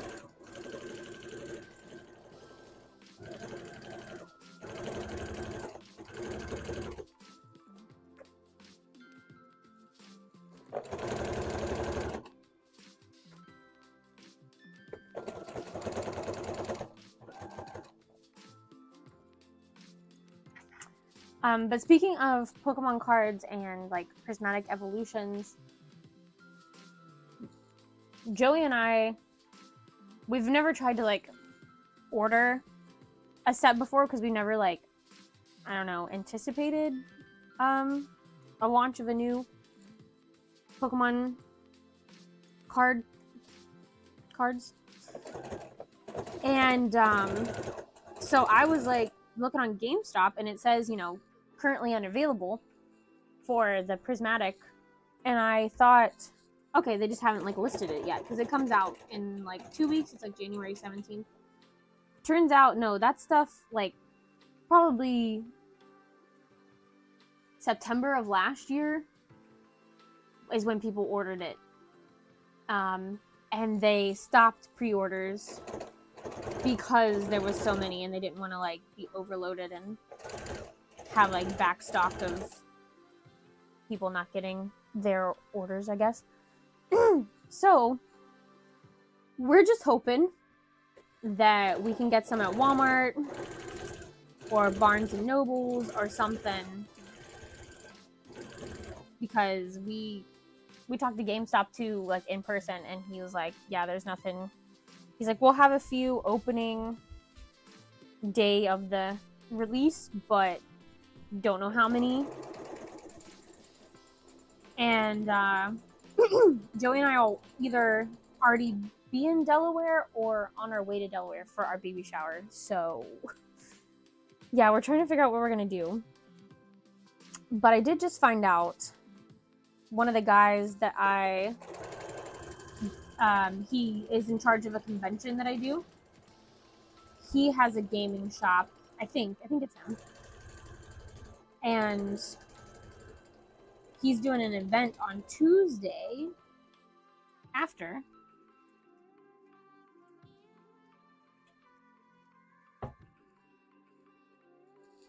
And he's doing kind of like a release party. Sorry, guys. Goodness. With refreshments and like battles and stuff. But also have stuff up to purchase. So I'm like, okay, maybe we'll get something.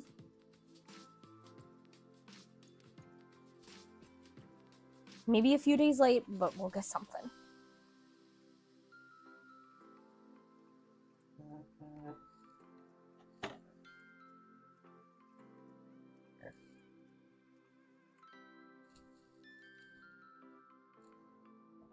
I keep seeing this dog toy behind me and think Daisy's there, but it's just the rabbit.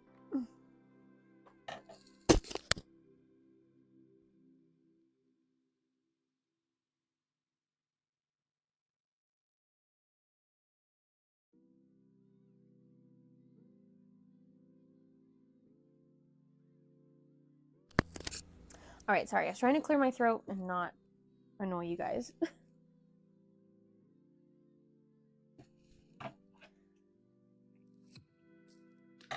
Plus, free refreshments. I'm here for it.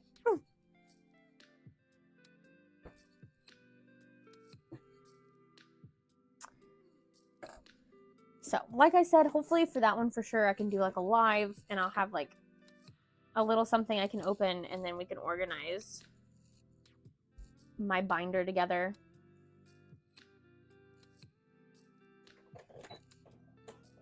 If, you know, it's on Tuesday. So if I have something, that little like event that I was just talking about is on Tuesday night. So if by then, hopefully I should have my binder, and hopefully I'll have some cards to show off for the stream. But if not, I'll try to do it like that next Tuesday, maybe.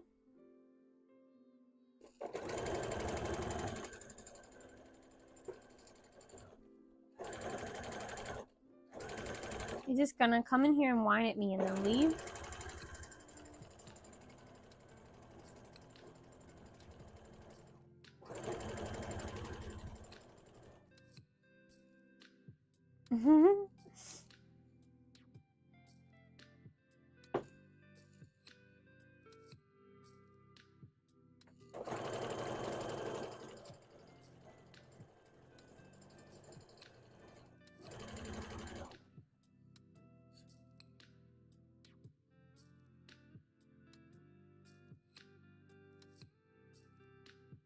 Over.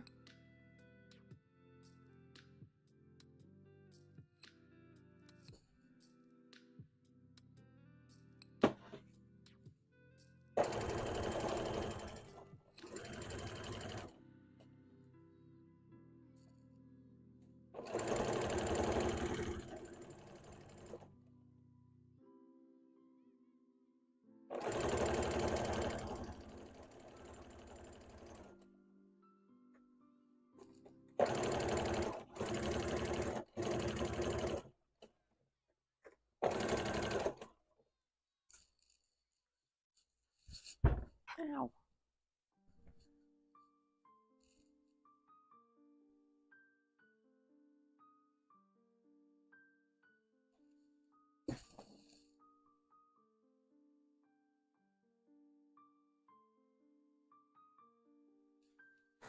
Sorry, this is a little boring. I have this one and then one more, and then we're move on to sewing Mimikyu all the way up. And then I probably will go ahead and do Mimikyu eyes and just finish this up, since you guys have been watching me sew these straight lines. Because otherwise I'll move on to like Eevee and it'll just be more straight lines again. So we'll switch it up a little bit. I draw Mimikyu's eyes with puffy paint, and then the mouth is just felt. So I love straight lines. It is nice to sew them, but for the live, I feel like it gets a little boring just watching me do the same thing over and over again. But I don't know. Maybe you guys here just to listen to me chat. I feel like that's why I go to lives for the most part, is listen to the people chat and comment.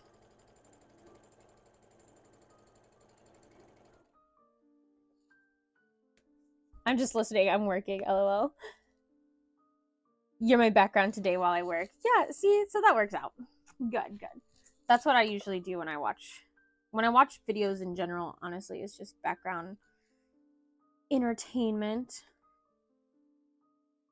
I also changed, so you know how on Twitch you can choose your category, and it's like gaming, chill, talking, you know, crafts and artwork. YouTube doesn't really have that. They got like gaming, news, entertainment, people and blogs, how to and style,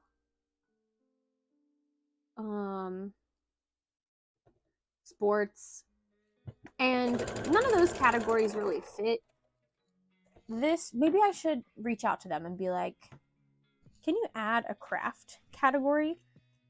Because I usually do how to and style, and I don't know if honestly if it makes a difference or anything. Because I do feel like it's kind of hard on YouTube to find people live. Like, the only reason you're really watching or knowing people are live is you already follow them.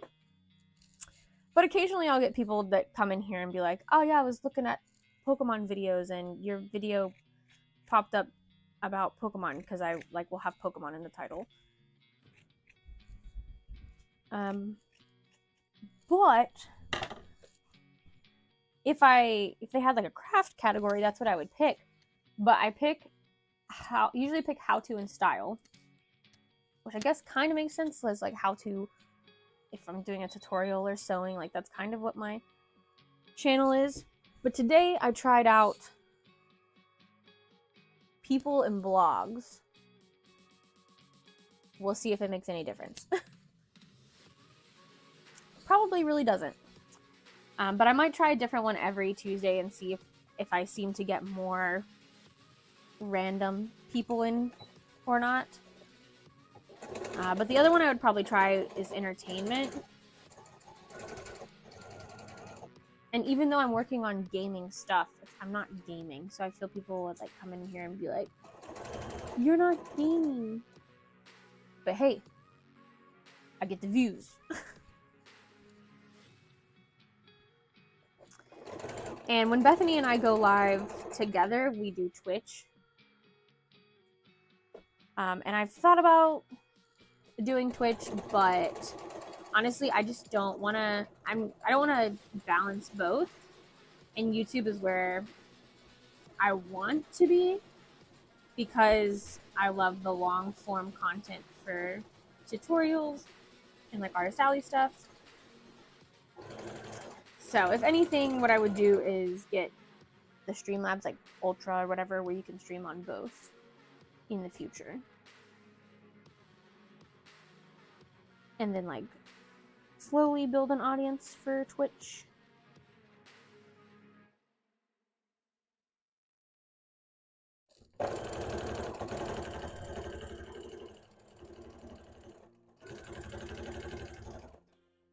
But I think it's like $15 a month or something for Streamlabs Ultra. And that's what you have to like dual stream.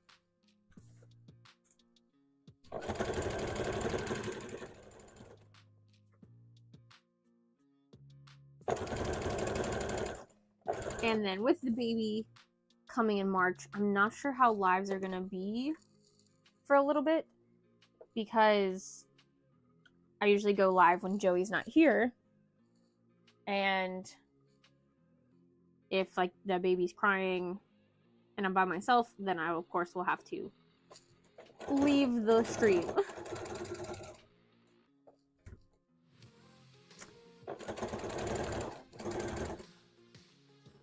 And I might be able to get in a live during like nap time, but you never know with that either.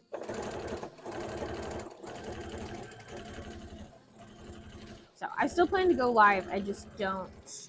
There might be some kinks that we gotta work out.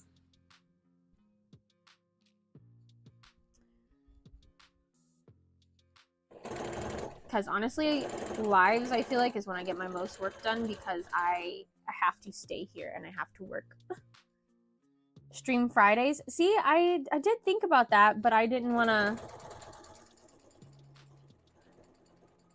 offer that up because so Joey's off on Fridays, for the most part every Friday, and so that would work out. I was already thinking about changing my streams to Fridays before the baby,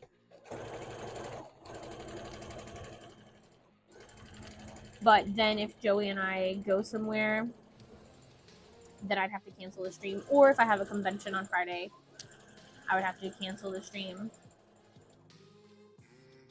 But if you're okay with it, love, yeah, I'll switch to Fridays, and I can test that out before the baby comes. And I probably would start doing it earlier in the mornings.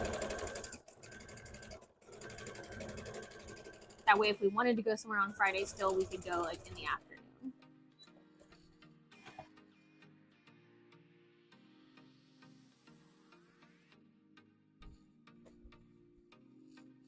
Wait, if we wanted to go somewhere on Fridays, we could go in the afternoon at night.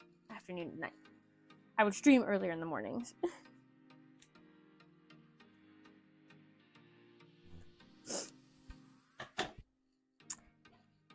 And if I did that, I would then move my vlogs too. They would go from their upload on Fridays now, and so then I probably would upload on Tuesdays. I'd probably just flip them,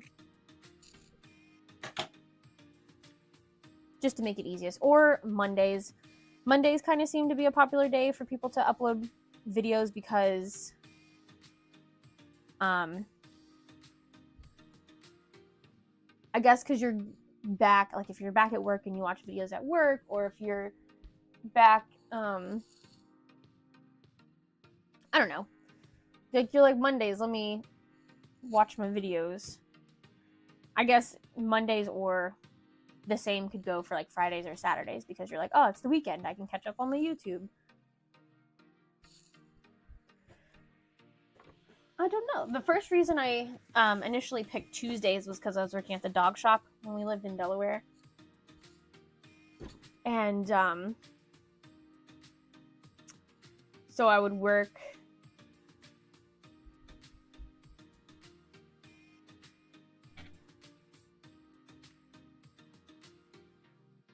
I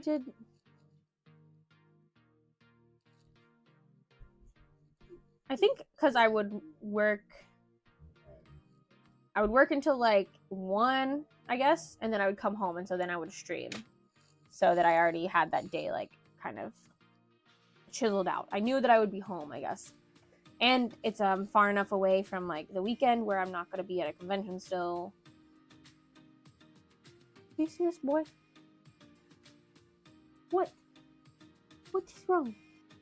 Also, if you see my Umbreon Loungefly, I didn't do that on purpose, but then I saw that it was in frame, so I just left it because we're working on Pokemon. Come say it to my face.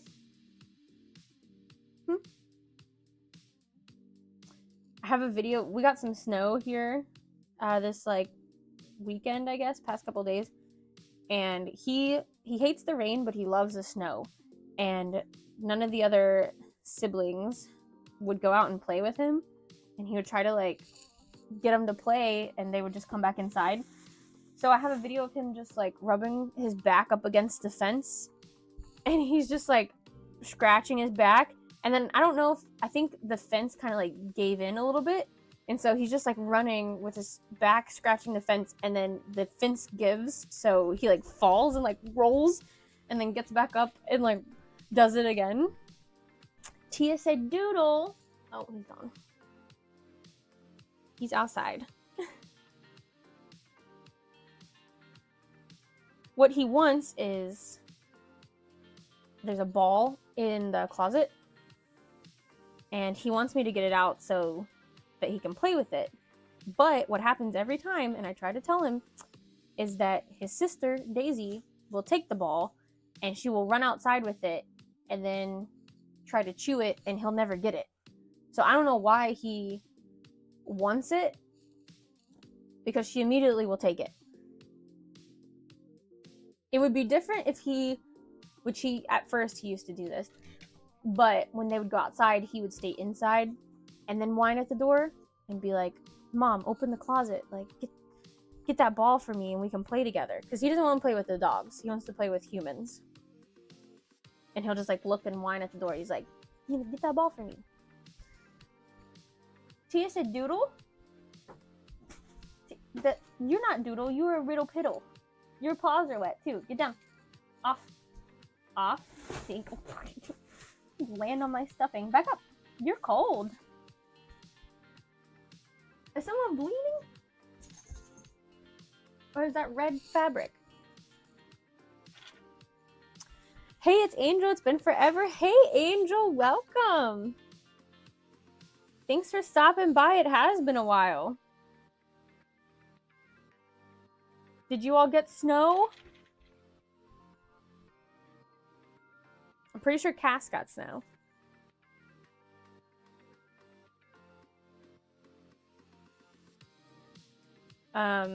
So yeah, I don't know. He's not as sneaky about it anymore. He just wants me to get it out. And then he gets really excited, but then his sister takes it. So that's what I try to tell him. I'm like, I know if I get the ball, your sister's just going to take it outside. So you're not going to get to play with it. Yeah, we got like 3 inches. Nice. I mean, I guess if you like snow, that's nice. Or if you get out of school or whatever. We got, I don't know, maybe an inch. It was mostly ice. So that's why they called off like schools and some like works were closed on Monday, but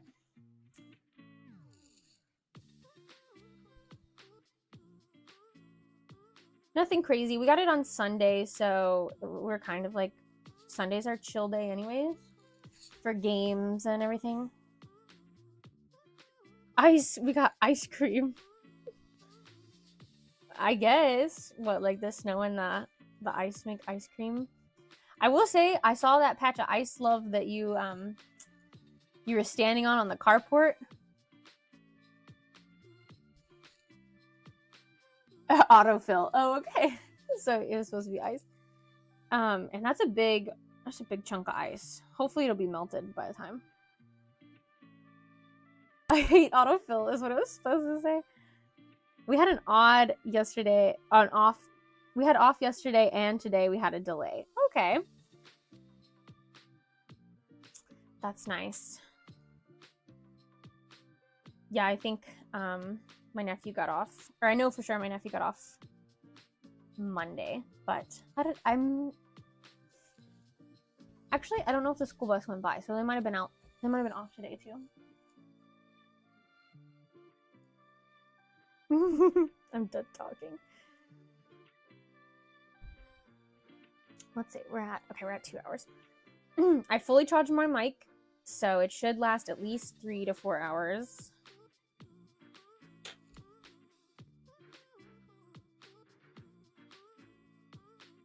But I have been turning it off and on because I was like clearing my throat, and then I realized I can just mute it on Streamlabs, so that probably helped it. Because you know when you like turn stuff on and off, like that's like battery powered or like charging, then it like drains the battery.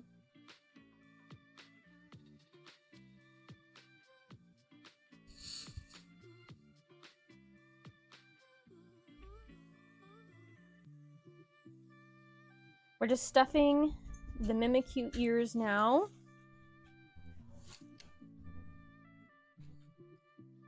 And then we'll put them in the hat, which is what we were sewing up, those really long straight pieces.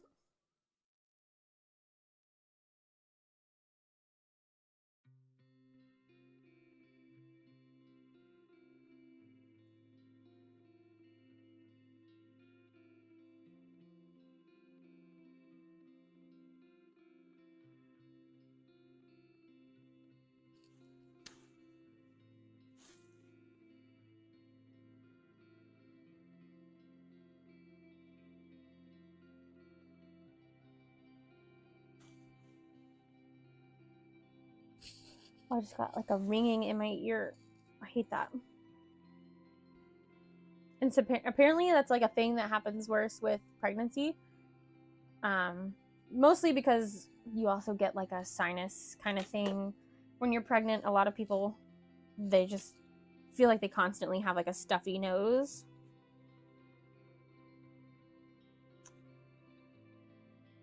And Charlie horses are a big thing, which I remember my mom talking about it when she said that she would get them all the time when she was pregnant.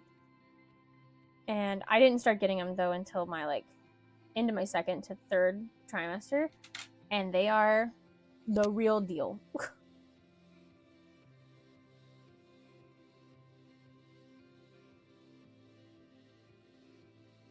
But maybe it's just preparing me for labor.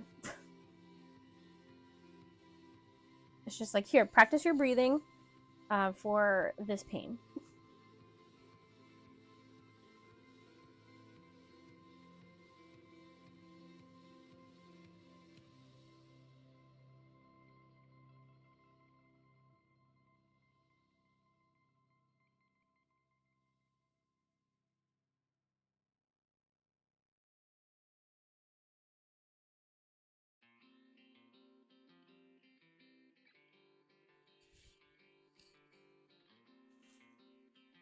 We got these nice, you can kind of see it, air purifiers. We got 2 for Christmas.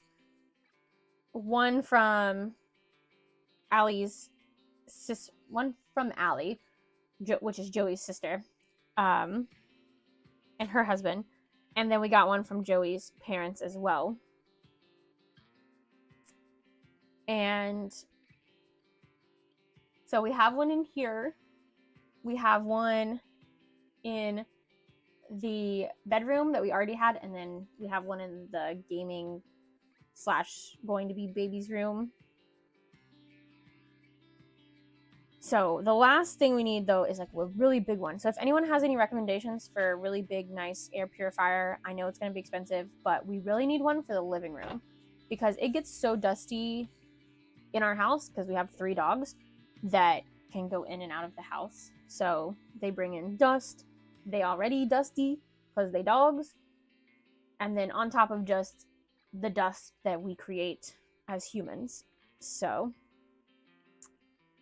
I should be dusting at least twice a week, but that does not happen. So an air purifier would greatly help that.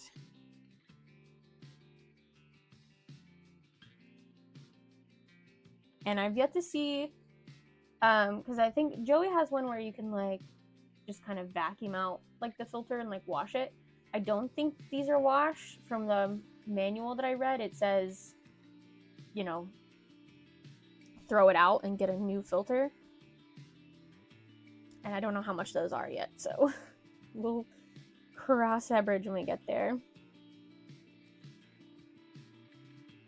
And then of course we have like the ventilation air filters that we change to help as well. But I'm not supposed to do that. Oh, okay. So yours also says that. I was like, because these say, you know, replace your filter. Like, don't clean it. It says actually replace it. But I just thought maybe yours is special.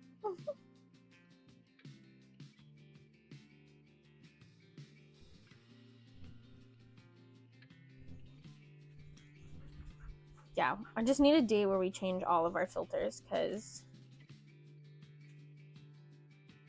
I think we just changed that one, right? Or did we get stuff to change it and we haven't changed it yet? I think you just changed it. But yeah, we need to like just have a day where we change them all, because I also need to change our vacuum like filter, and that one you can wash. You just have to let it dry out fully so that it doesn't grow mold. But it really needs a good cleaning. All right, last little Mimikyu here, and then I'm gonna run to the bathroom and we will get started on sewing these guys up. And I can go ahead and get, I cleaned that recently. Okay, good. I can go ahead and get the puffy paint. I use black, no, I use orange. Yeah, orange and black. But I know one of my blacks,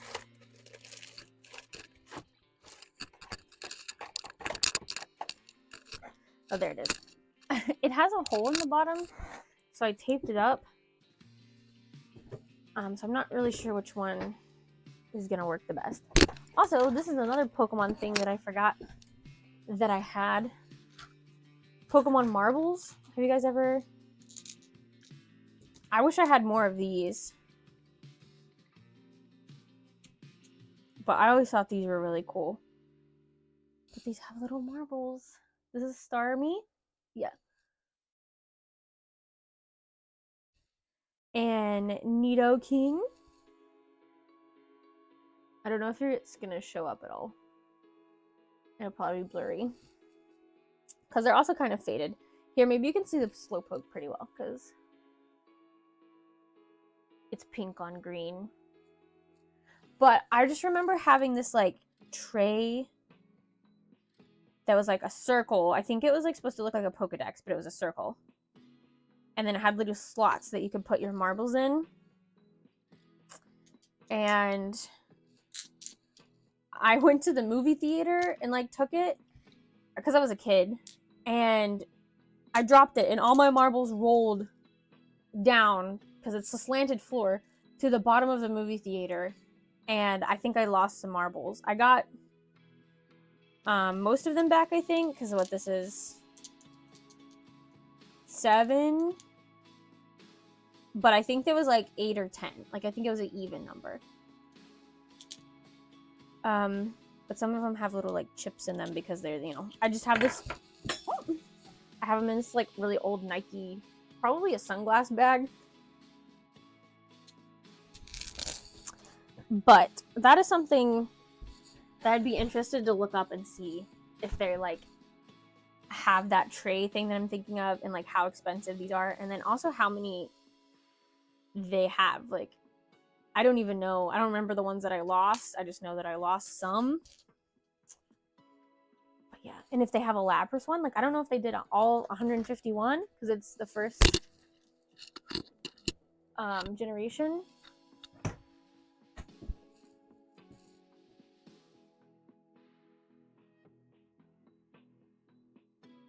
But yeah, did you guys have those? Have you seen them before? I have a lot of random Pokemon stuff. I wish I had more. Because there's a lot that I remember as a kid that I don't have. I remember, which it was food, so of course I don't have it. But this, like, almost like a chocolate Nutella graham cracker thing or something that would come with Pokemon stickers inside it. And I've Googled it several times and I've never found out what that was, but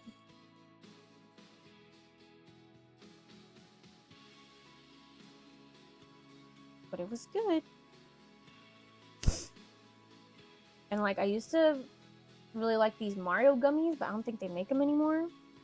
but they were really good gummies.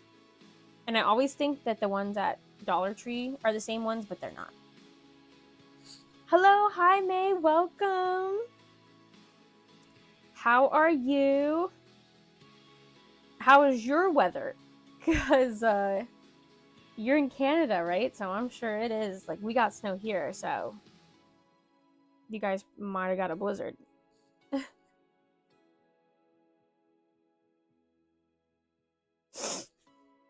The stuffing's tickling my nose. I'm good, just trying to get back into the groove of things. Yep. Oh, sorry, all the stuffing's going in my nose. Yeah, I think it's so hard after the holidays and like Christmas and Christmas orders, especially if you travel,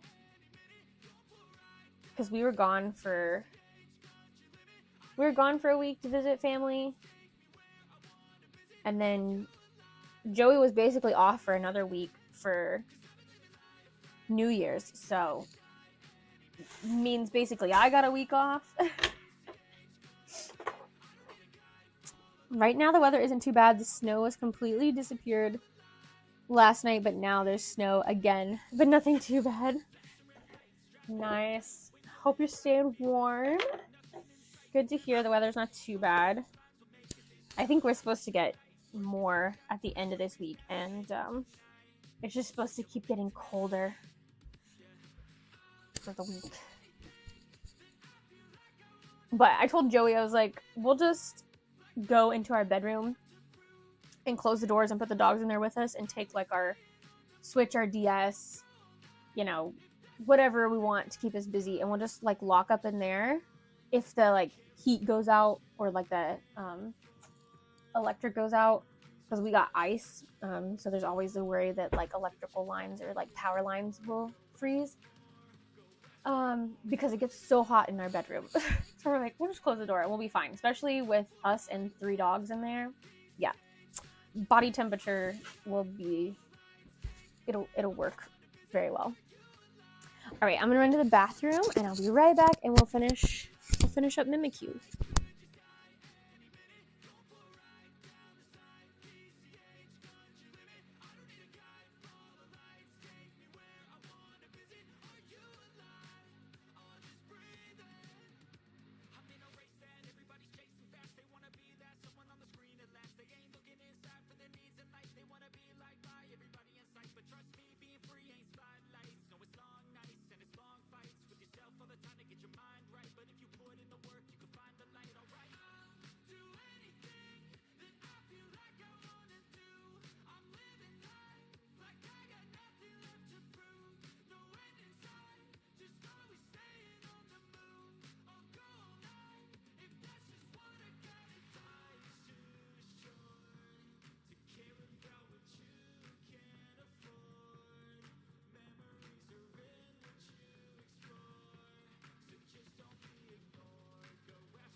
And we're back. Music kind of slaps, not gonna lie. Well, that's good. All of it, or just this one song? Or the one before it, I guess, because this one kind of just started. Oh yeah, the Just Breathing one. If that's the one you're talking about, I really like that one. I have it as the singing, and I have it as the instrumental too. I think I have them both on here. The last song. Yeah. Just that one's Just Breathing by Neffex. And I think that they have some other ones. But I think some of them are like explicit. So I think that's why I haven't added them. But yeah, I really like that song. All right, flip the hats inside out.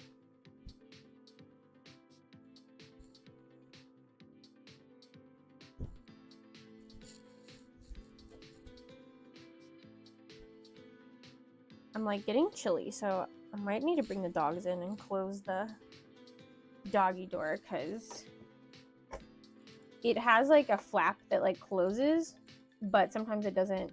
If the wind is blowing, it doesn't close all the way. So, and then that's also just gonna crank up our electricity, our heat. It's just gonna crank it up higher.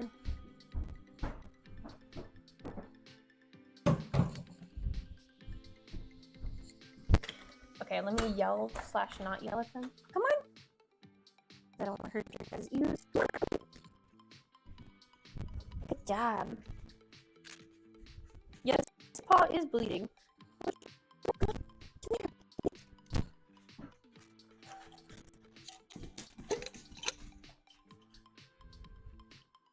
Easy.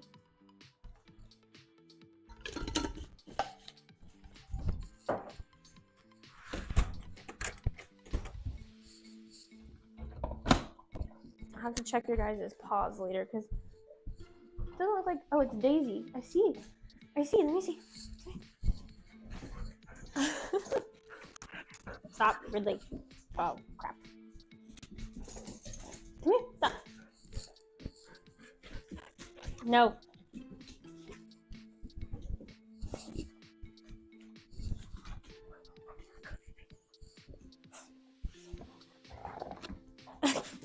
You guys are making this difficult. Okay, I'll just have to look at it later. But it is Daisy. But she's fine, clearly. She is spinning in circles because she wants me to pet her. And then Ridley also wants me to pet him. So I can't look because you guys are crazy right now.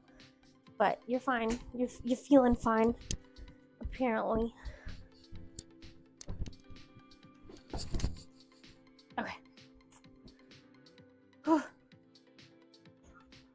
Yeah, now they're attacking each other, so they're fine. She's not hurt too bad.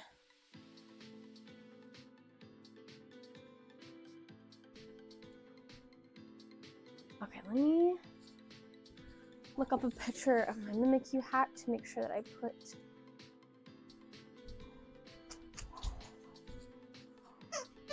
Oh. Oops! Got the squeaky toy.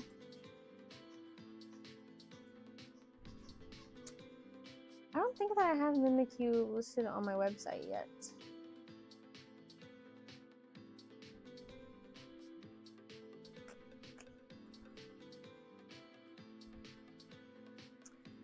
Yeah, I have a few songs on here that I'm like, this sounds like a Minecraft song.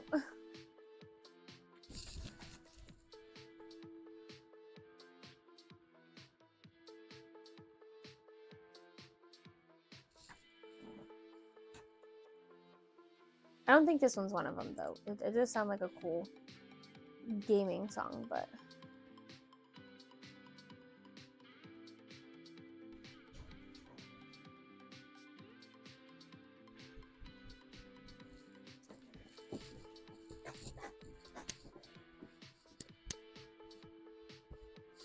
So I want to apply for too many games like I was talking about before, and it's in June. But I want to, make sure that my portfolio, because it is juried, has a lot of gaming stuff, which usually it does, and is appealing. But I added a whole lot of original art because a lot of the conventions that I apply for want original art, and they want to see like half and half. But the two that I've applied for right now that want original art is OMGCon, which I haven't heard back from, and MatsuryCon, which is the one that I just heard back from, and they waitlisted me. So instead of keeping it original art, I'm going to, I think, just change it to my best works of art, in my opinion. So kind of like my more detailed stuff, and then a lot of gaming stuff. So probably like show off my hats more and things that I think would be really good for too many games that I think would appeal to them.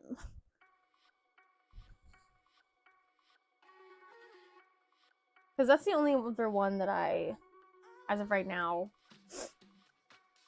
have on my list. There's probably a few more later, like in October. I would like to do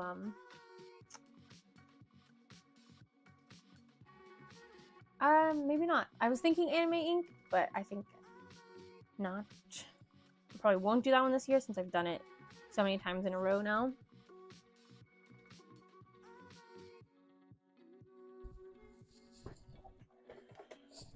So yeah, I don't know. I'm gonna do like probably a lot of smaller ones, but there is a horror one actually. I want to do a Lexington Scarefest, I think is what it's called. I would like to do that one in October.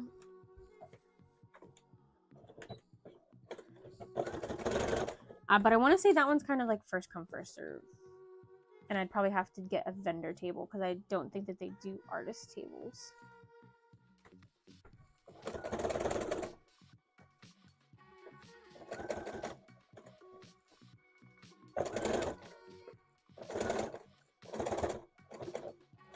Alright, I'm sewing this ear on, but we're going through a whole lot of layers of fabric, so it's a little difficult. And you might hear my machine make some crazy noises.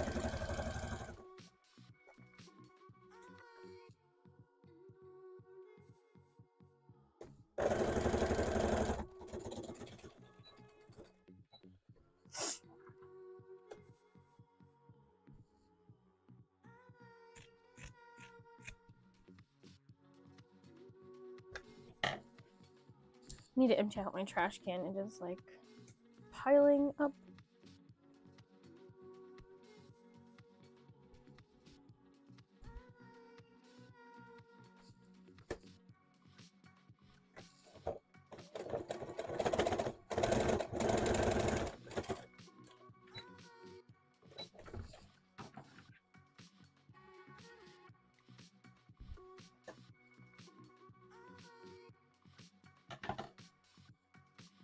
Alright, so there's one half of the Mimikyu.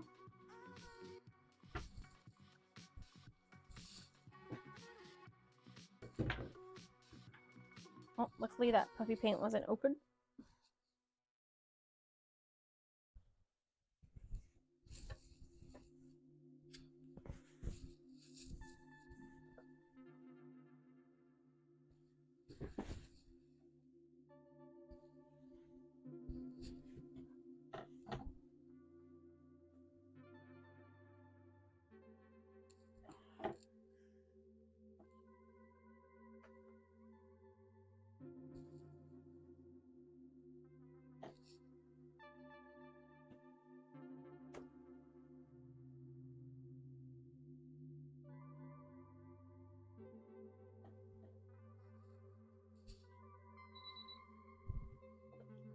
Whoops.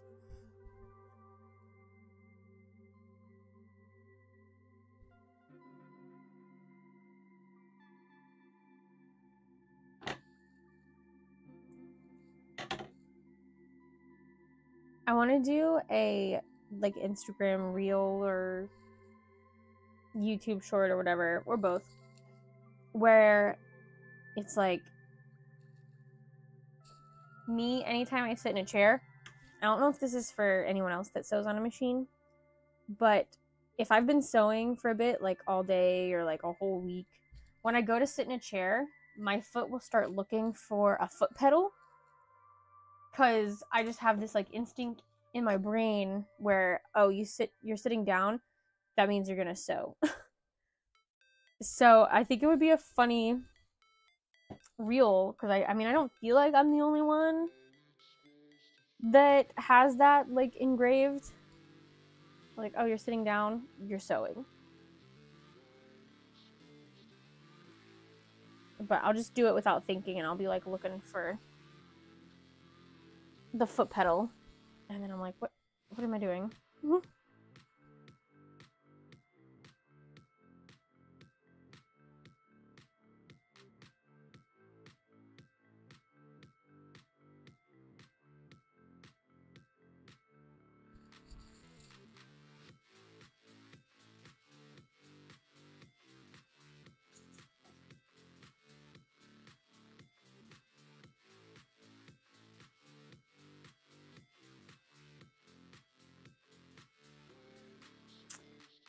But yeah, I think also in October there was a lot of like more festival things that I wanted to like apply for, like little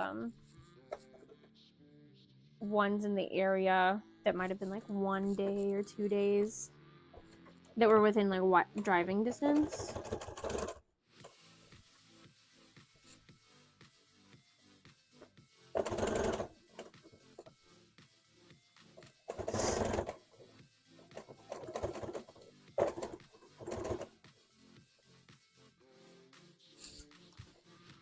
So I have this terrible habit of like barely missing the mailman. Luckily, it's nothing like emergency, but this is the second time it has happened where I got home and was getting like stuff ready to go in the mail, because I already had like today I had one package already in there, but I was waiting for my customer to get back to me to make sure that the address that they had was correct, because Etsy was like, no, we can't confirm this address. And the person got back to me that it was right. So I got home, and while I'm like unlocking the door, I see that the mailman is like driving our circle, and I'm like, I have to hurry. So I grab it was a Korok bucket hat. I put it in a shipping bag, throw a business card in there, put a shipping label on it, and I don't see him yet. So I'm like, oh, perfect. We're gonna make it. But I shouldn't have took my shoes off. This is the mistake that I made. Because I took my shoes off because I was like, there's no way I'm gonna get it in time. So I was just like taking my coat off. And then I get into the sewing room and I'm like, he still hasn't came around yet. Maybe I can. So I like throw everything together, go to put my shoes on, and I run outside and he's like at our mailbox. And I'm like, man, if I just hadn't have taken my shoes off, I would have been fine. But I didn't believe in myself.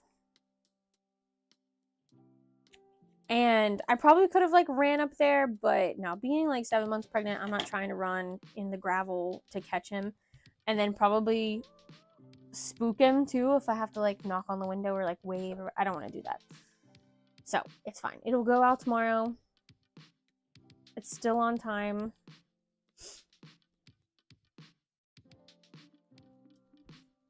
But that's the second time that I did it. Like the first time was a little bit different, but I think I had it packaged. I got home and I ran inside really quick and grabbed it.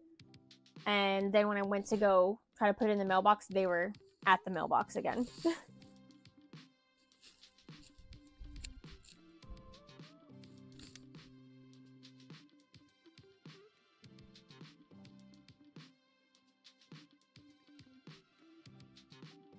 And I could have like ran it like back into town to the post office, but I was like, nah, it's, you know, cold and nasty outside.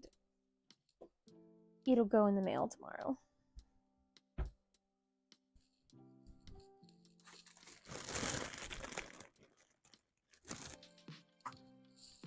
Putting our little tag in here. This is what I was talking about earlier, where it just says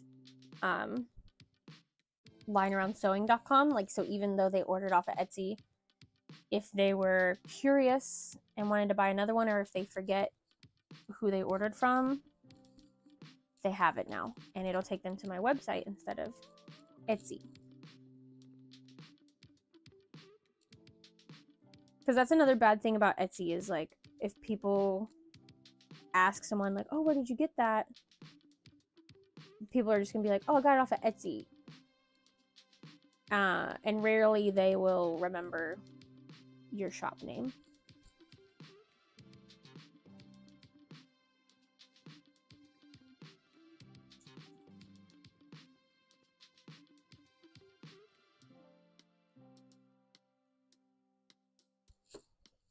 All right, let's sew up this hat.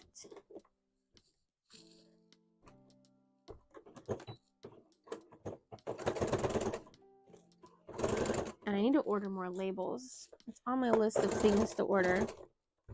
But I always like cut it a little too close, so I should order now so that I don't run out of labels.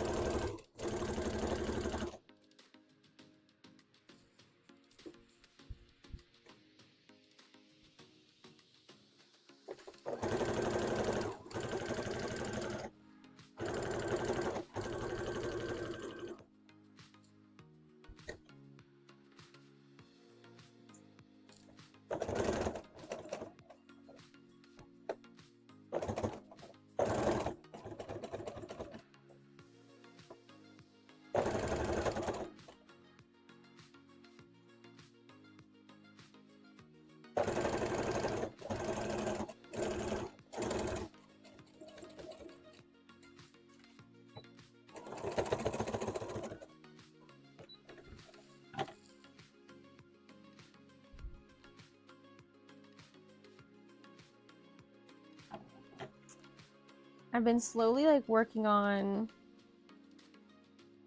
a couple different things at the same time, I guess. So I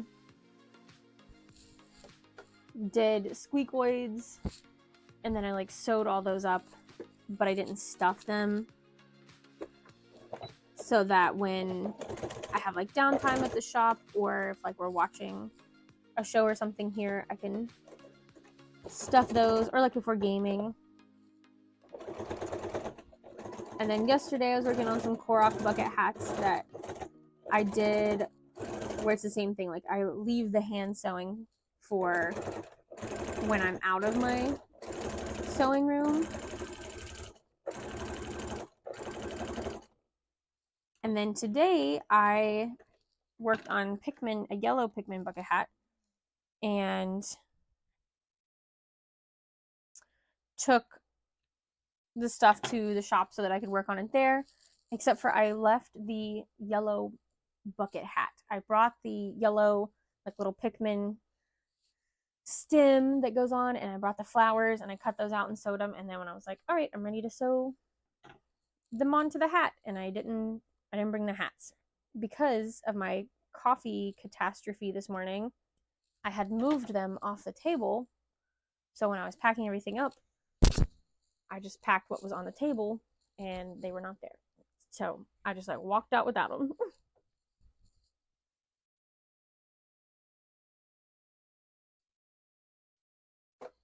All right, there's Mimikyu. There's one of them, and so I'm gonna go ahead and do 2 more.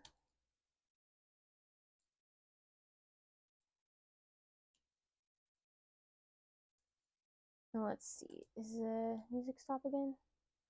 Oh, so it only plays this one page, I guess. So we'll start with this one.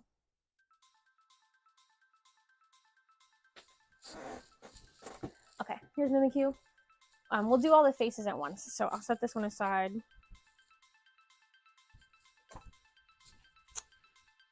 We'll just put it right here.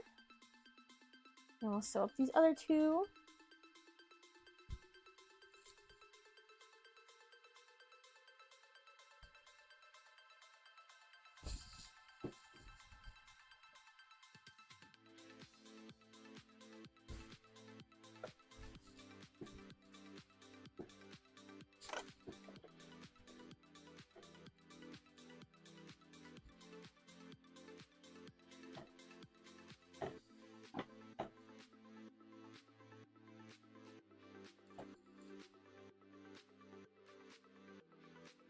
But yeah, Tuesdays I think are gonna be like when I in my lives, I'm gonna try to work on things like hats and bigger plushies because they're usually things that I need the sewing machine for like regularly. Whereas like some of the things that I do on my embroidery machine, I can kind of take with me and do them on the go or at my computer desk, things like that. And hopefully, if we can maintain a nice little balance, I should have a good stock in time for Megacon.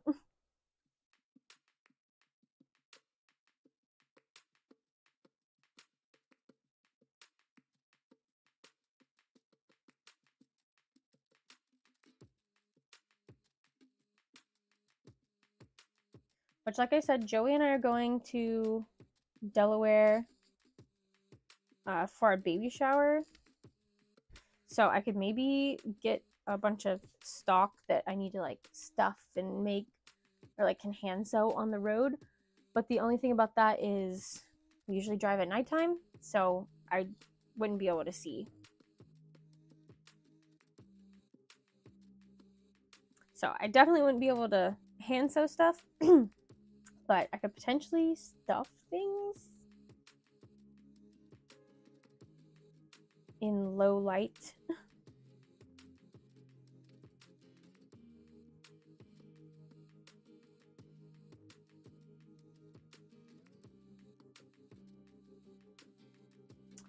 But I also have to be careful with what we take because we're going to be coming back with a whole lot of stuff, and our car is going to have very limited room.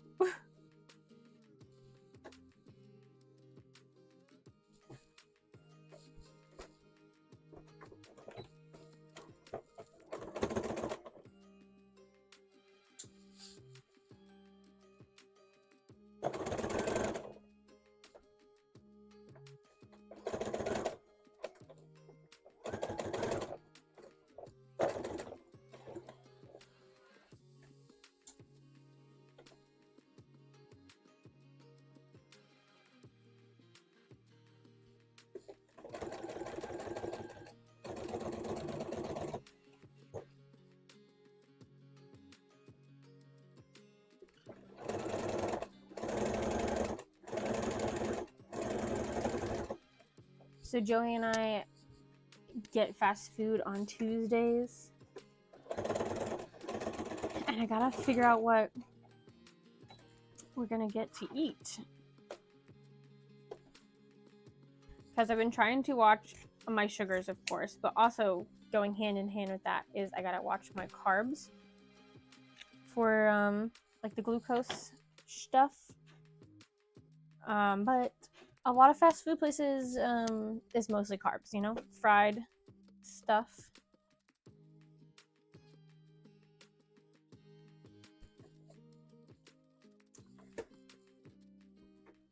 And I got Monday or yesterday, I think it was, I got Zaxby's. And to cut back, I only got a crispy chicken sandwich, and that was it. Like, I didn't get fries, didn't get a soda. And I was like, you know, sandwich is not really that good if you don't have anything else to eat with it.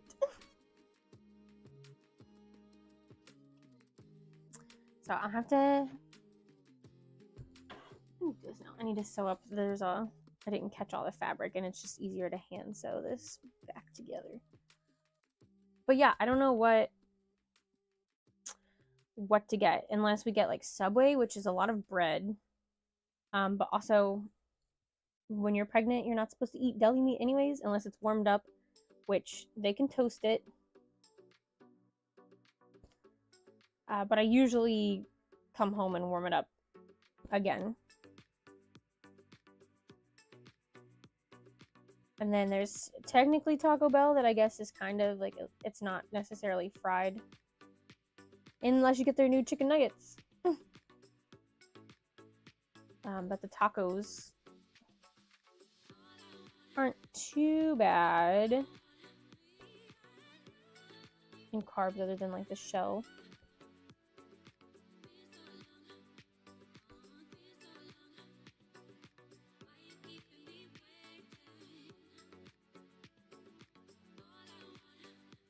Hey, those nuggets and cheese are good.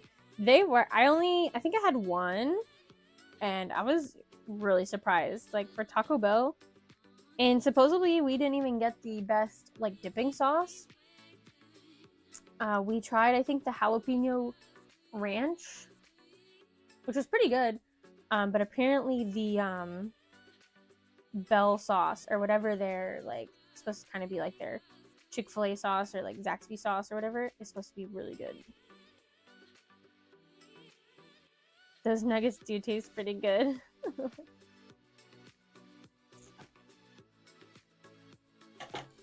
Yeah, so if you want Taco Bell love, I'm always down for Taco Bell, even though I'll be sad. Like, I don't love Pepsi, but from Taco Bell, Pepsi just hits different from there. So I'll probably pass on a Pepsi.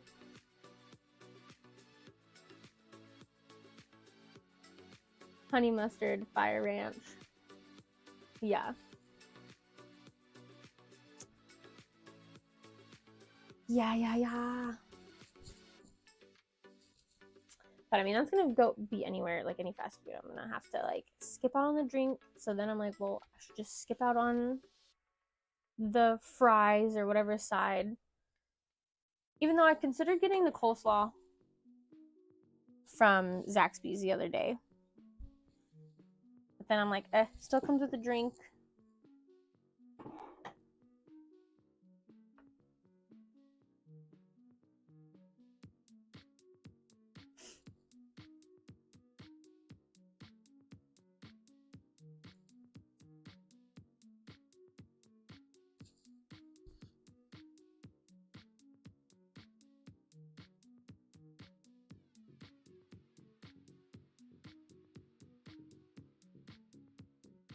Because there's also pizza because it's cold and like nice warm pizza sounds really good right now. But that is literally just carbs. Not saying we can't do that. I just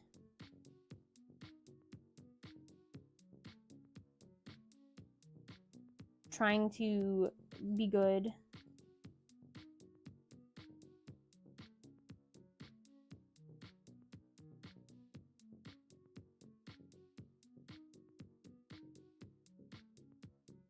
Jalapeno honey mustard. Oh, that was the other one. Okay. Because I thought we got a jalapeno ranch. But you're saying we got the fire ranch.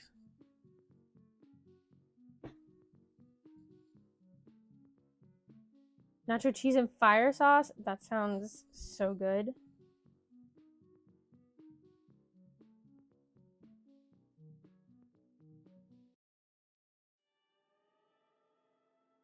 I love their nacho cheese.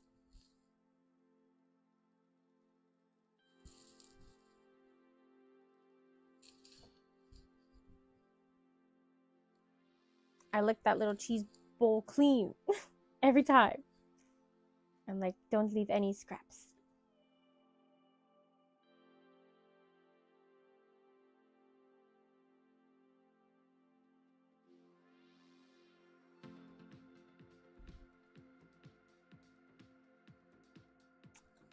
No, we got the mustard. He's missing out. Did we get 2? Or we asked for 2, but they only gave us 1. I think that's what it was, yeah.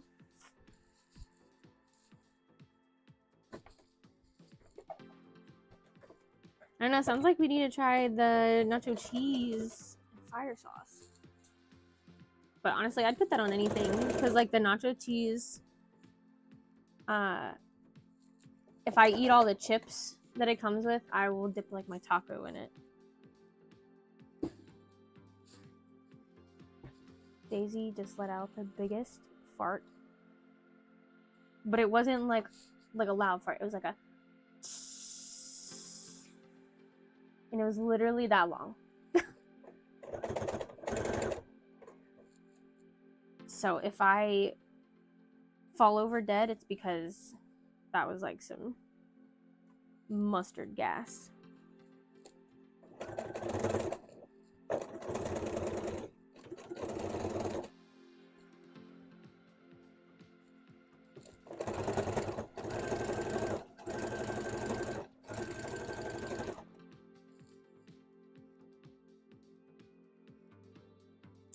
Though to be fair, I don't like mustard, so I stick to the cheese. Add fire sauce or try the ranch if it's the same as the one on the chalupas. Whatever they use on the cheesy gordita crunch, I need that. I need that sauce. The mustard was gross. I don't think it was bad. Like, I wouldn't get it again. Like, I'd get a different dipping sauce, but if that's all I had. But yeah, I mean, the nuggets by themselves, pretty good.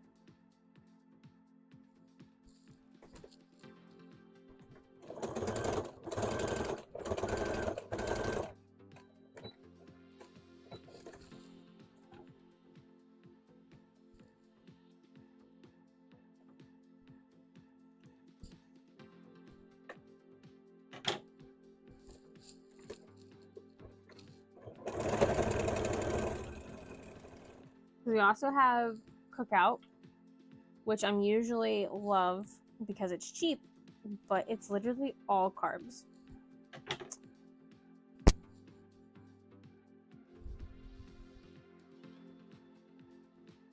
At least what I get, because I get like either chicken tenders, fries, and a walking taco, or the crispy chicken wrap and cheese curds and a walking taco, like some kind of combination of that.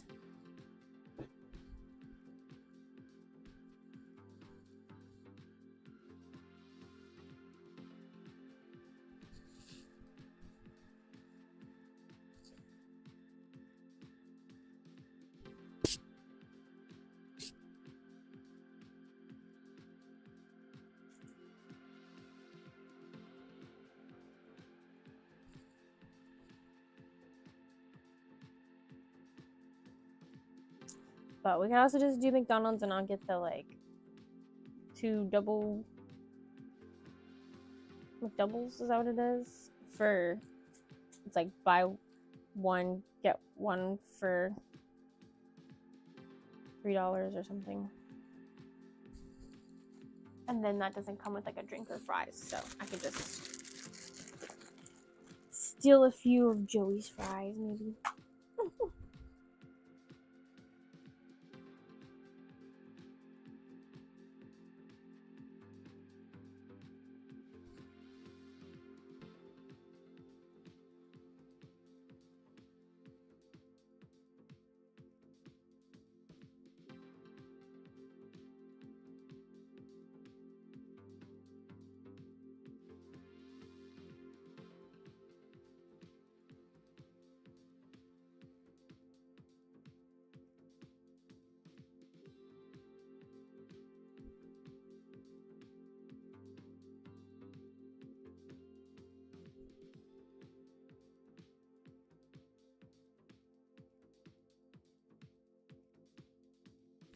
Okay, we're almost done with Mimikyu number 2.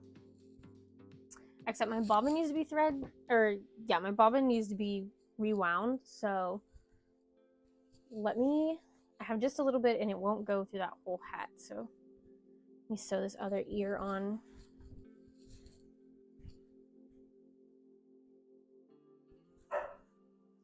Riddle Piddle, why are you barking?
Just daydreaming about food now.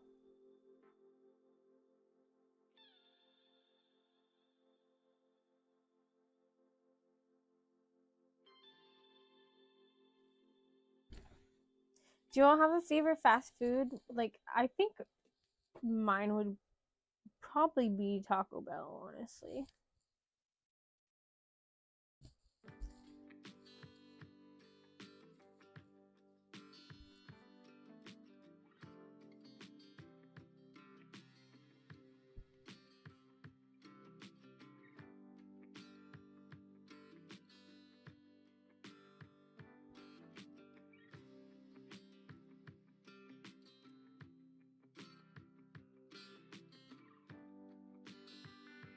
Which, love, we could try the hibachi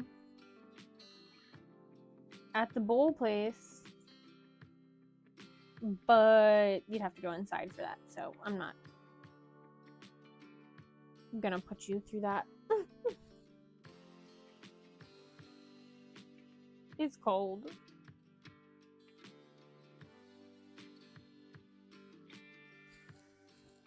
Locally, the tie between Taco Bell and Jack in the Box, traveling where I can only get it elsewhere, Wendy's and or Domino's. Yeah, I like Wendy's pretty well, because I really loved their 4 for $4, and now it's like 4 for $5, or the $5 biggie bag. But I think I've started to get like worn out on it, because that's, if you get the same thing every single time, eventually, because we used to not have a Wendy's close to us when we lived in Delaware, so we wouldn't get it that often, but when we did, we were like excited, because it was usually like McDonald's, because it was right down the road.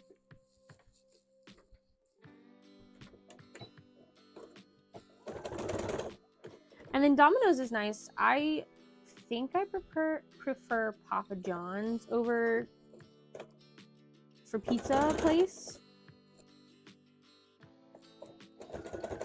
but the closest we have is Pizza Hut, and it's okay. I used to go to Pizza Hut like every Wednesday because of their Wing Wednesdays, and I would get the loaded waffle fries that they had. They were really good. And then they stopped making them. But you could get regular fries and load them, technically.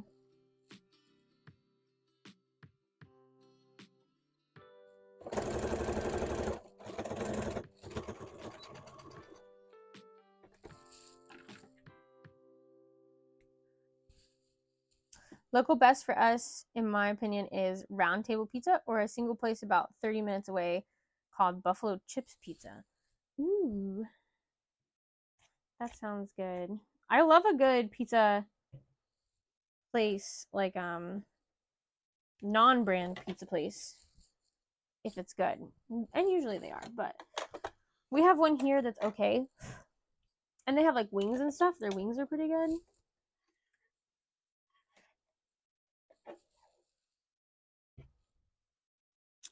but I don't love their pizza.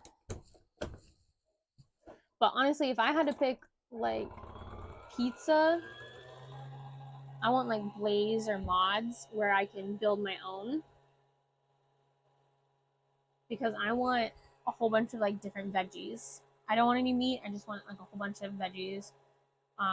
Artichokes, olives, garlic, um, what else? Like spinach, roasted tomatoes, onions.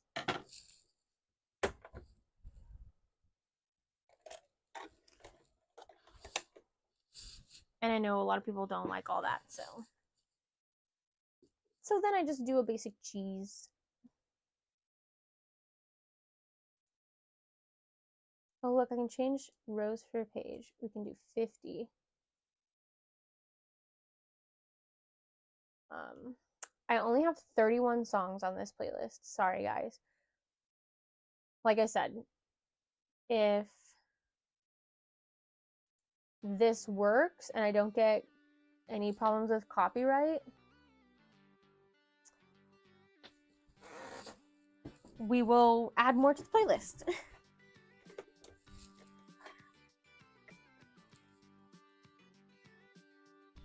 And then I can potentially also download it, and so then it can like shuffle and everything. But right now it kind of plays in the same order because it's just, I just have the YouTube library playing in the background.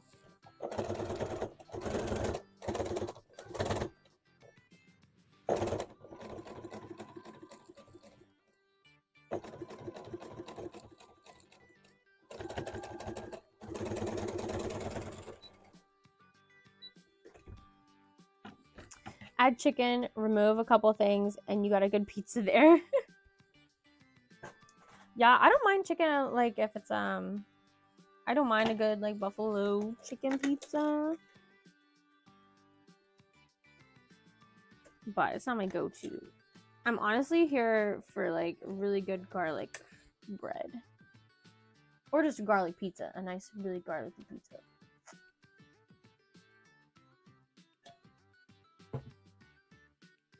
With a lot of cheese.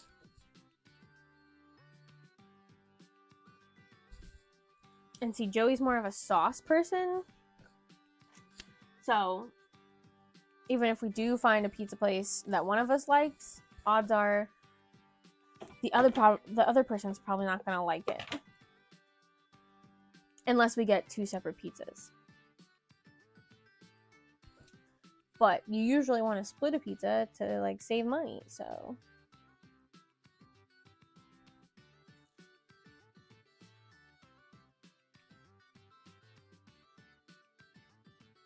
we just stick to the good old cheese pizza.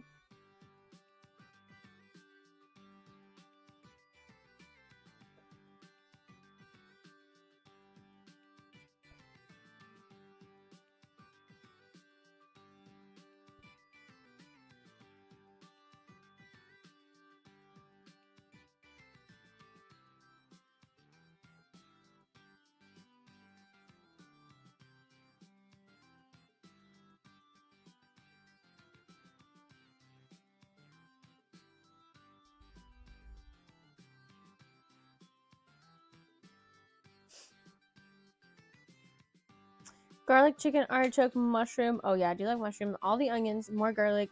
Keep adding garlic. A garlic white sauce, garlic, and then maybe bacon if you want to be greasy.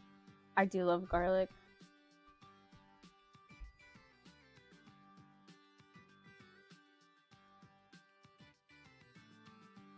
We'll be eating like somewhere, or even like cooking something at the house, and like Joey will ask me how I like it, and I'm like, yeah, I think it's good. I was like, the only thing I would add would be maybe some garlic, even though it's not supposed to be a garlicky dish. I'm just like, I just want it to be garlic. I wanted to have garlic.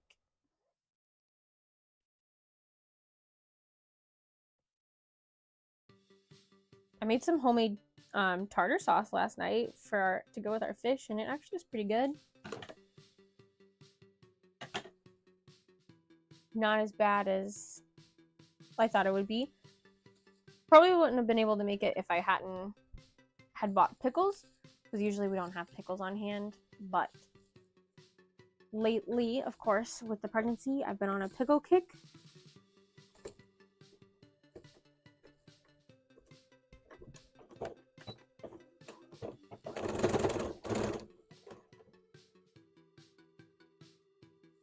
Bro, I'm one of those heathens who just eats raw garlic. I would do that.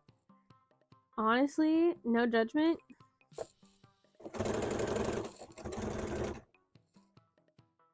I haven't, but I would.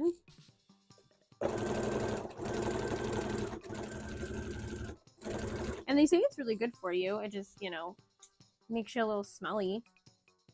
But it's supposed to be really healthy. I think I felt a foot or an elbow kick me.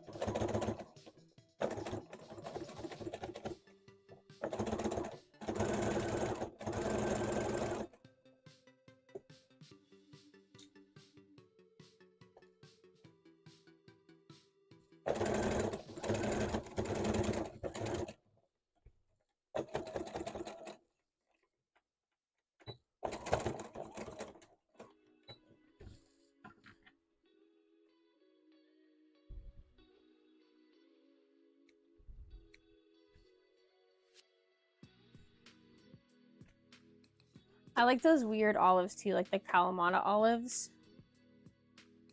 And I got some one time, and Joey was making a homemade pizza, and he was putting them on my side of the pizza for me, and he like almost gagged. He's like, those smell awful. I'm like, I think they just smelled like pickled, basically.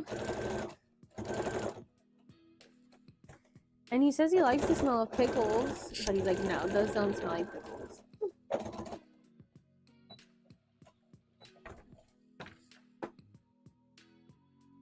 I like all olives, but I like those specifically on my pizza because they add a good flavor.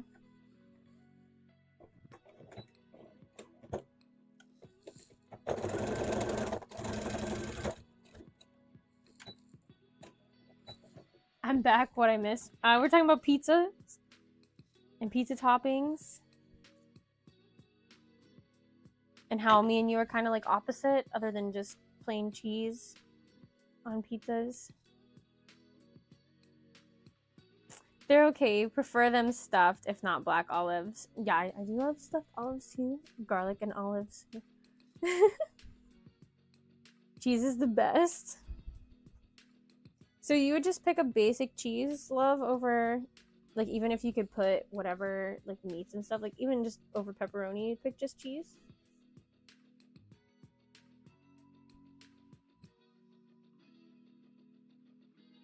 Yep. I mean, cheese is good. It's a good classic choice. Blasphemy.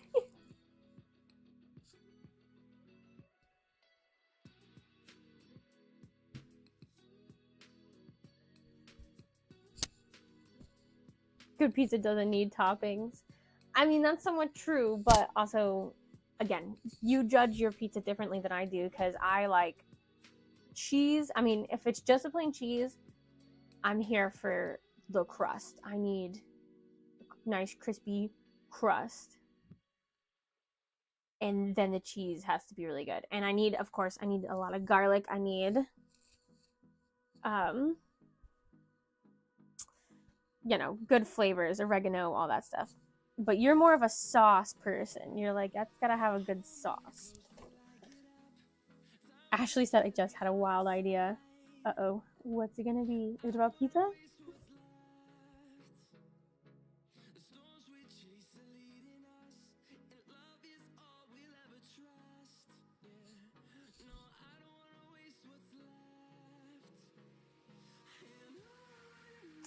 I have this tapenade stuff made with olives. Okay. Garlic, artichoke, peppers, and oil. Use that as like the pizza sauce. Ooh, that does sound good. To me. To me and you. Probably not Joey. It's the sauce, the cheese, the crust, the flop, all of it. I might have to test this theory. Yeah, let me know how it is. That sounds really good. Sounds delicious.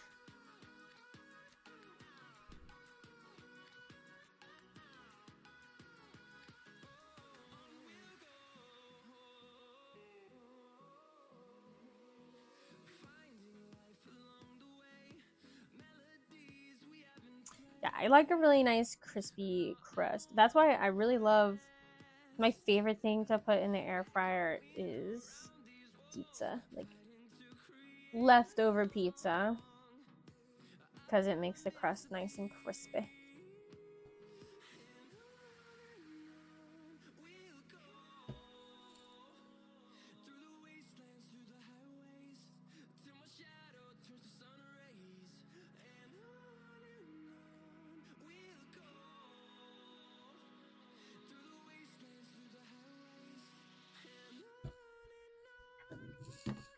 Oops. I'm knocking all kinds of things off. New York style pizza is the best. Yeah, I think I agree. I do like New York style.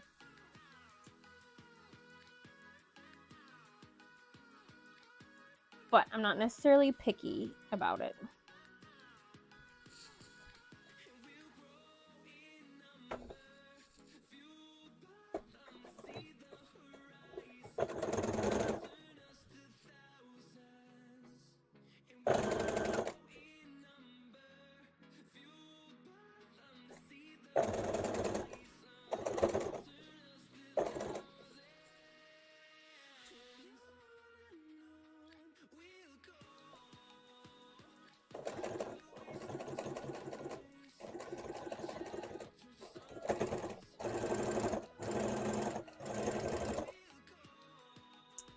All right, we're almost done with the third Mimikyu.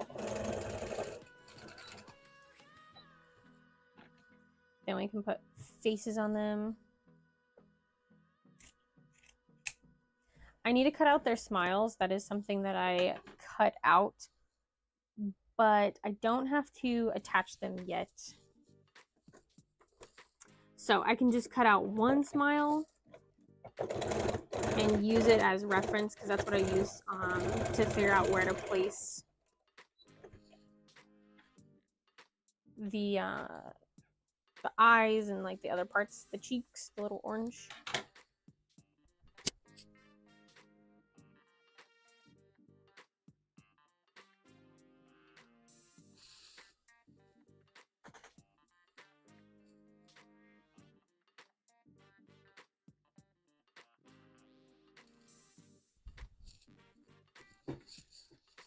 And then maybe we'll get to a different Pokemon.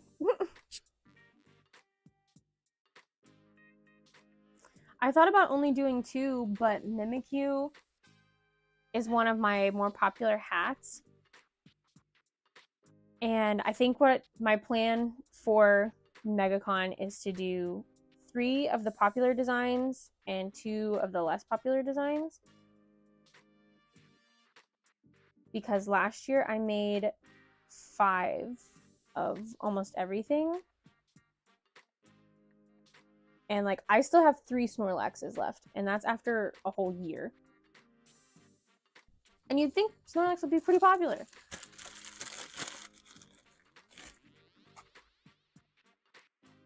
Make all the hats, so all the straight lines. Thank you, Ashley, for the motivation. I will do my best. So yeah, I Mimikyu. I'm gonna do 3 Umbreon. I'm gonna do 3 Sylveon. I'll probably do 3 Snorlax. I'm not making any more. 3 is good enough. Totoro, Pochita, getting out of the Pokemon. Land, Toothless is a good one. And some of those I'll probably need more than 3, but I think 3 is a good number. Because I also expect this year to be less than last year, because it's kind of how it's looking. Everything's going to be a little bit less from the beginning of 2024 to 2020 to the end of 2024. Like sales were dropping compared to like 2023. And I think just with the economy and everything kind of being up in the air, I'm not expecting it to be as much as I made last year. So we'll see. But I mean, hopefully I'll be pleasantly surprised.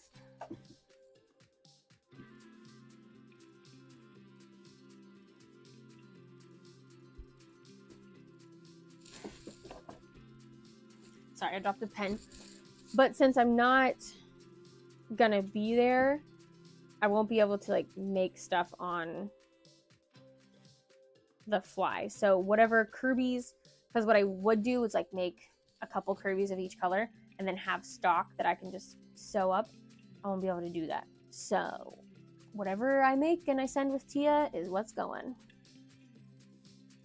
I embroidered 5 beanies each for the Eevee evolutions and Sonic for the holidays, and I've barely sold any. They'll move eventually. Give them time. Yeah, for sure. The Eevee beanies, I feel like, should definitely move good. Maybe you just need to find the right audience, the right people. Because I make Umbreon beanies. The ones I've done on beanies so far is Umbreon, Vaporeon. I've done a Sylveon design, but I've embroidered it on a bucket hat. And a Flareon.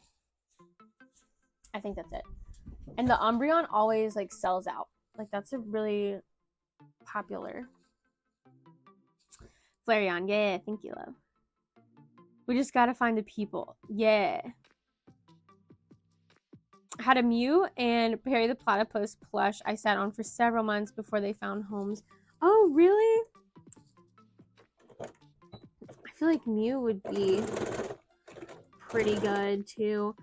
The only Mew thing that I have is a Mew beanie, and some people think it's Jigglypuff.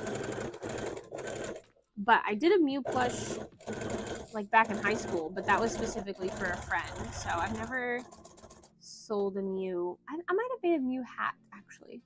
I think I did, like one of these hats. But again, that was a custom order, I'm pretty sure.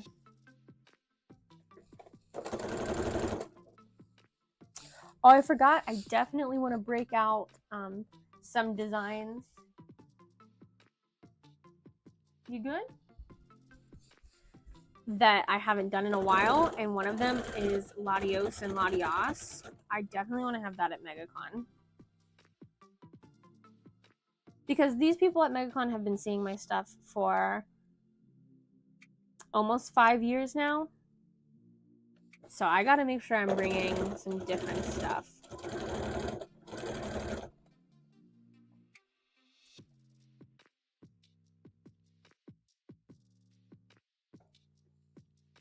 And I want to for sure bring the owl bear plushies, which I've only made one of. It's over there. I don't think you can see it. It's kind of cut out of my camera.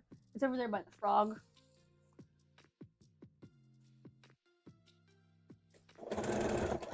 I definitely want to have a few of those and do like a couple of different colors. And that's based off the owl bear plush from Boulder's Gate. I thought he would have gone faster, but GalaxyCon San Jose proved to be the right show. Yay! Yeah, sometimes you just gotta have the right show. You gotta have the right people. There was something that I had that I was like so excited when someone finally bought it.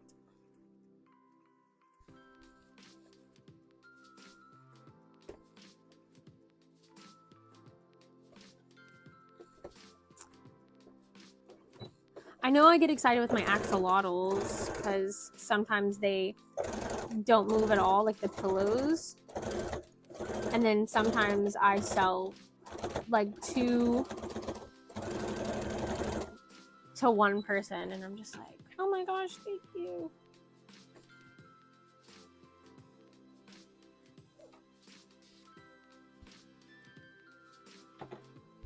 Green Arrow. I was really excited when Green Arrow sold because that was like just a hand sewn plush that I had for years.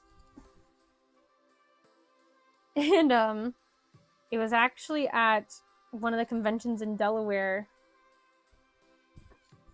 and Joey was like, somebody wants to know how much the little green ninja guy is. I think that's what he said. And I was like, Green Ninja, what? And I was like, oh, the Green Arrow? And I don't know if that person knew that it was Green Arrow. I'm not sure. But I was like, yeah. I don't remember how much I sold it for. It was like $5 or $10 or something. It was pretty cheap for like, it was hand sewn, like a felt plush. So it definitely was worth more of my time, but I'd had it for several years by then. Excuse me. I'm almost out of white thread, and I don't think I have any more. So luckily I think Walmart has some that I can get. So I need to put it on my list.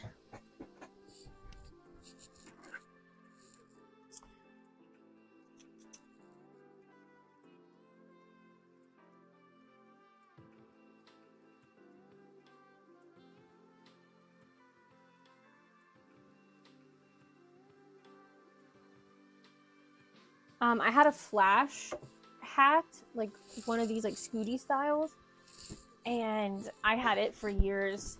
And the problem with that is I made it where like one way it's a Flash symbol and it's correct, but the other way, oh, here's a little bump, a bump update. My stepdad today was like, you don't have very much to go, do you? Like talking about how big my belly is. I was like, nope. But it still feels quite a bit. But yeah, on the other side, one side symbol, because like on the little armbands here, I had the Flash symbol, and then on the other side, I had a Flash symbol. But because I didn't reverse it, it ended up being the reverse Flash. So not that people knew that, like no one really showed a big interest in it, but I was like upset because like that's the reverse Flash and this is supposed to be just Flash, and one side was right and one side was wrong. So I ended up giving that to someone because he actually showed interest, and I was like, you know, I'll give it to you for like so much off or whatever, because like no one really pays attention to it, so if you want it for this much, it's yours. And he's like, oh man, that's a good deal, but I don't have that money. Like I don't have any money. I've spent all my money at the convention, because I think it was like Sunday. And he's like, I really appreciate it though. And I was like, you know what, if you like it and you want it, you can have it. I was like, I've had this hat for, I think it was like going on 4 years. And I tried to sell it online too.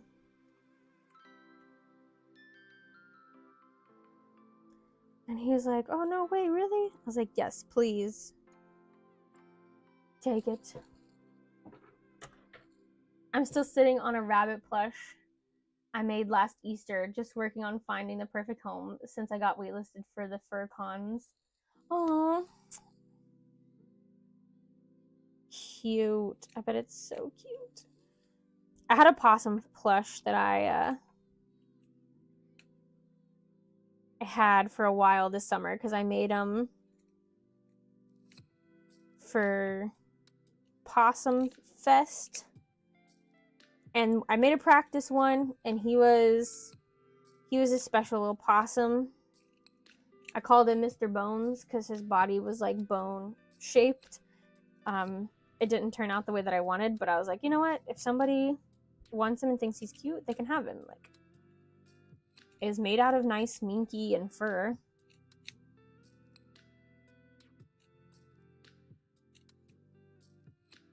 And a lot of people liked him and thought he was cute, but it wasn't until probably like the 3rd convention I took him to that someone wanted to take him home. And then I made 2 more. Like, I used the same head pattern, but I edited the body pattern because I didn't like that it was like shaped like a bone like that and it was flat. Because I was trying to make it like those long cats. They just have long bodies and they're just like laying there. So instead I made him a new body and it's like kind of like sitting up with his like arms out like this. And I made 2 of those, and one of them sold at Possum Fest, then another one though I had for another couple of conventions. But I think I sold it at GalaxyCon Columbus. I had the other possum plush and I think it sold. Because I don't have him. And I was excited when he sold too. I was like, yeah, someone take the possum home. Okay, let me look back at my Mimikyu. Are you licking your foot? Hey, are you licking your foot?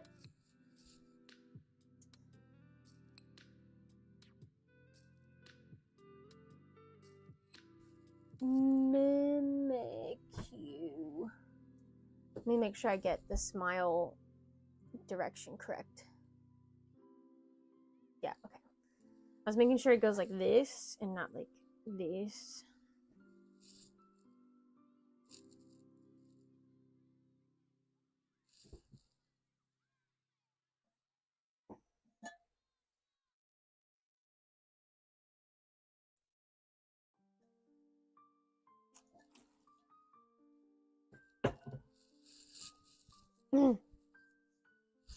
Okay, so this part is very scary and takes a lot of focus because I'm using puffy paint, and if I mess it up, I can mess up the hat. So if I don't talk a lot right now, it's because I'm very focused. And I gotta see. Because also when these puffy paints get low, it also can like blow out, you know, and like splatter paint. And we don't want that. Yeah, this one's kind of looks dried out. You got this. Thank you. This is the one that's all taped up that I was talking about. It has a hole at the bottom and I taped it up, but it works better than the other one. Okay, yeah. So we do a nice little like squiggly. The good thing about Mimikyu is it's supposed to look like, you know, like a hand-drawn little thing. So luckily, if I mess it up, I can kind of come back to it.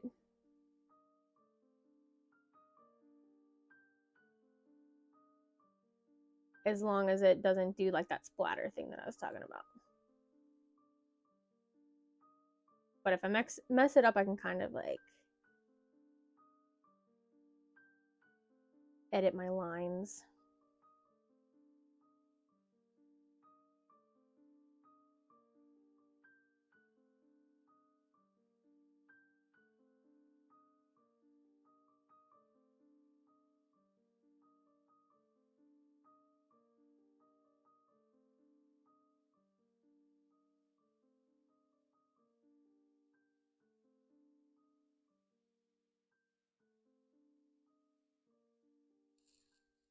So I kind of just do something like that. I don't know if you guys can see.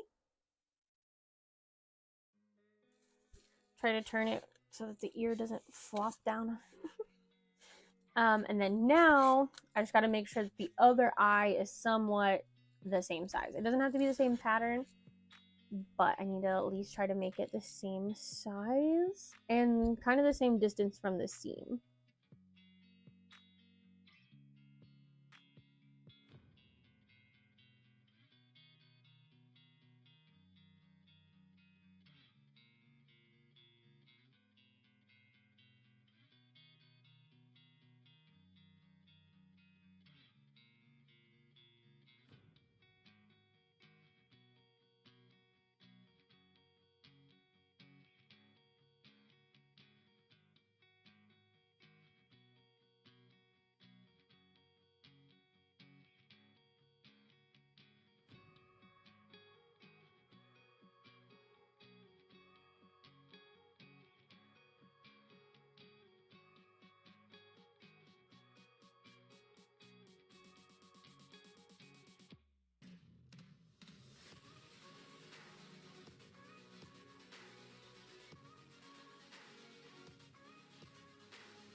Did you freeze? Well, you're fine now. It's probably because I'm so focused. I'm just not moving.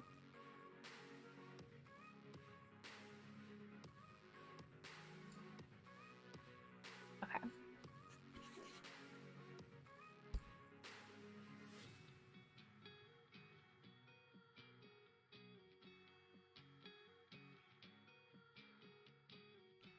And then there's that. Just gotta focus, my man. And then I go in for the smile, or the little like zigzags on its mouth.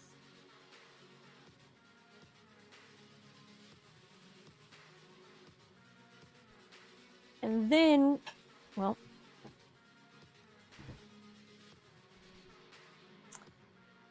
I'll hot glue on the I'll hot glue on the mouth later.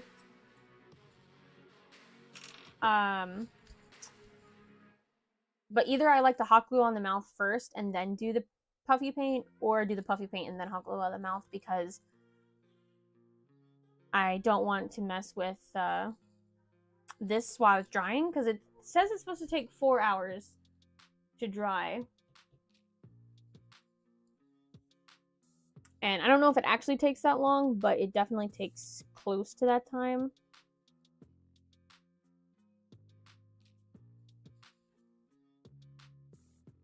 Oh no, is this dried up? Please don't be dried up, I need you. Okay, there we go. Oh, the music went away too. Yeah, maybe I did freeze probably for a little bit.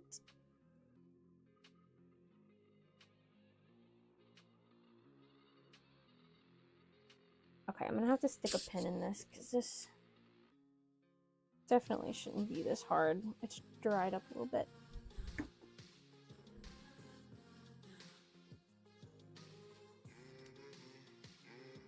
Okay, let's see if that helped.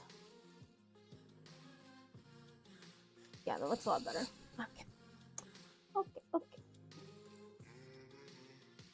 And then we just do a nice little zigzags back and forth.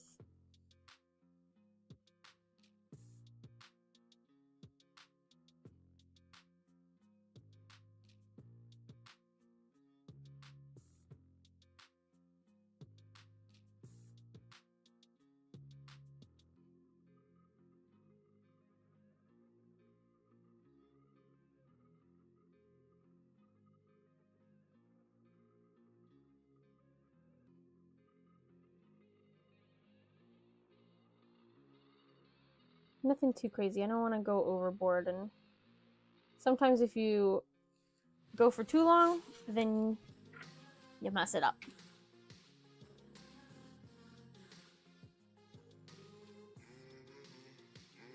It goes like that, and then we'll go to the other side.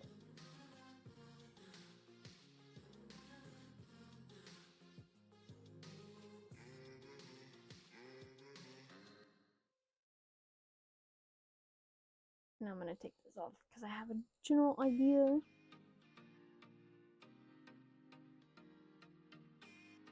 I've used this song in my videos before, and that's what I always think about when I hear it.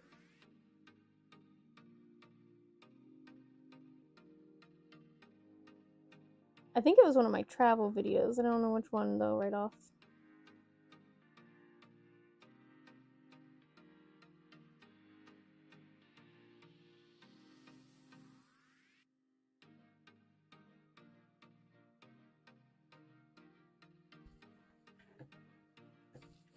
Okay, let me put the lid on this for now.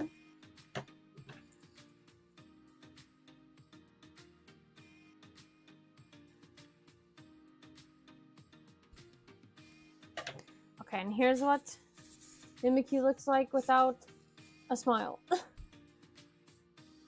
And so then I'm going to take this and I'm going to put it over here away from me so that it can dry.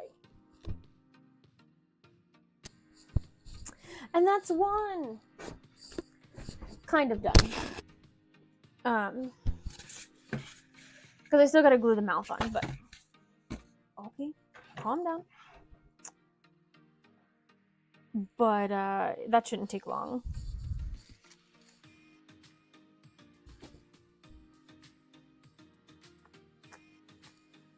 Okay, number 2.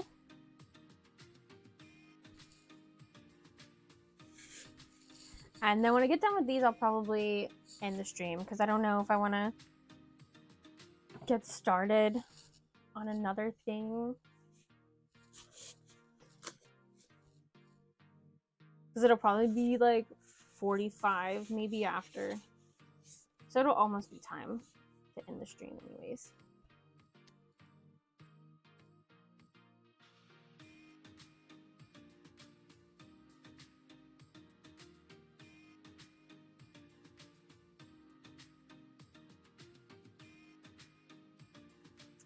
My stomach is growling.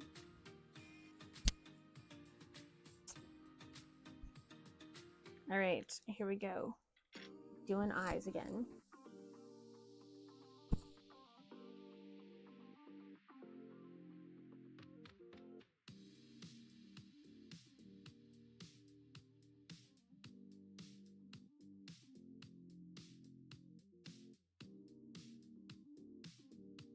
And I mean, I guess the cool thing about Mimikyu hats, if you ever get one, is technically they are one of a kind, because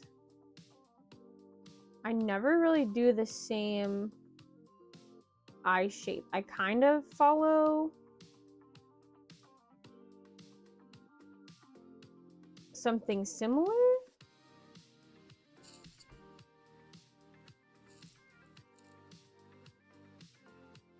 Like I usually do some kind of curvy like S shape and then go from there.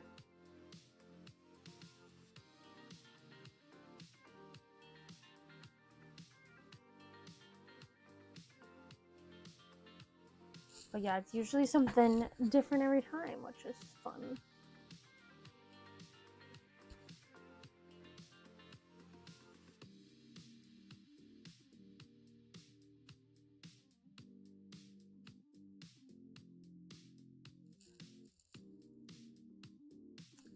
And even like the other eye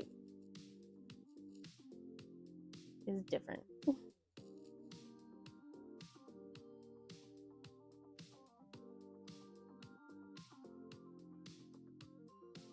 And it's nerve-wracking, but it's also really fun.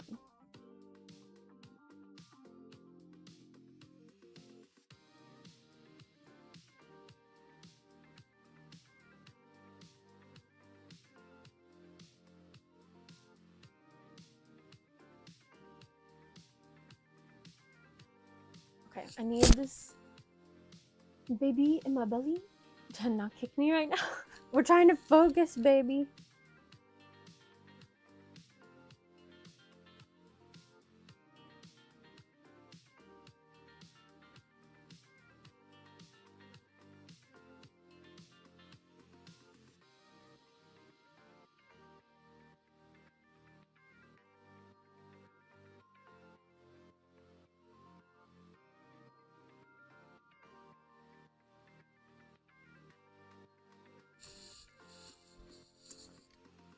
All right. And zigzags. I'll try to turn this way a little bit. Maybe you guys can see a little better. But when I go to the other side, it's going to get cut off anyway, so don't know if you necessarily will be able to see, but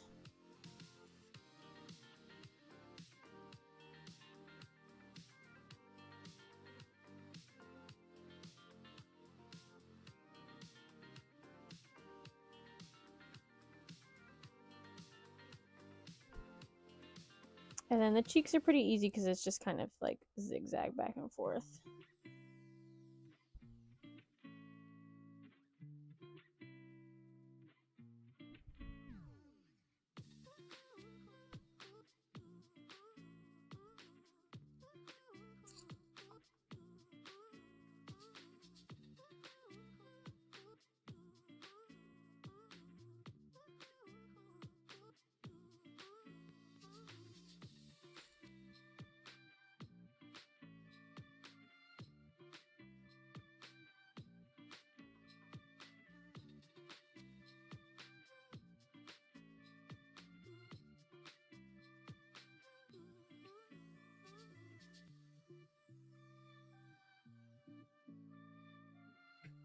Something like that. And again, we'll go to the table to dry.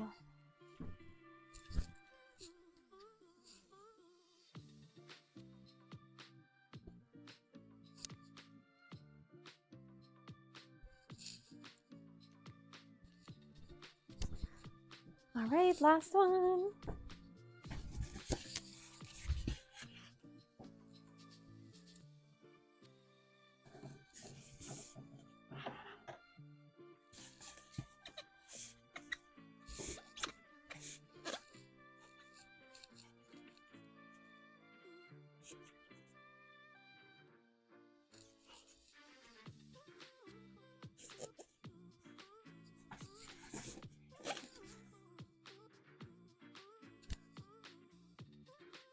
And I usually line this smile like right on the center line.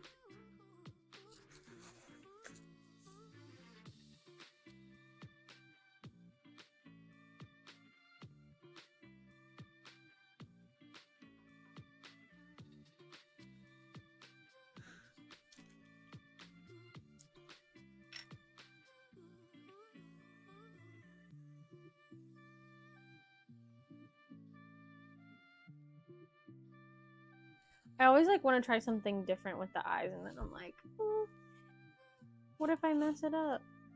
So I usually like do like an S, but I think I'm gonna do more like an 8 and see how that looks.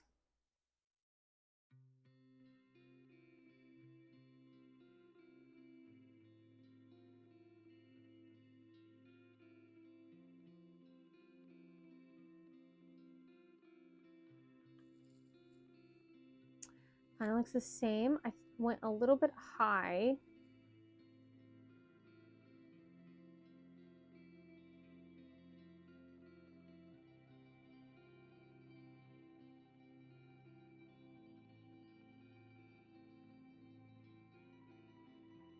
I turned so you guys can see, and you still can't see because I'm blocking it.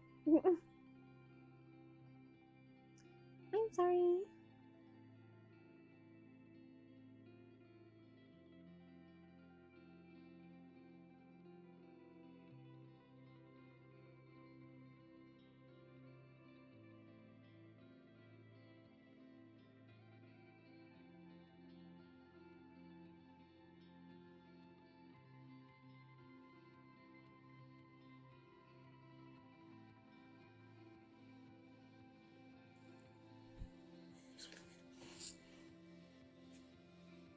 Yeah, so it's a little bit higher than I normally would want, but like once I put the cheeks in there, it'll be fine.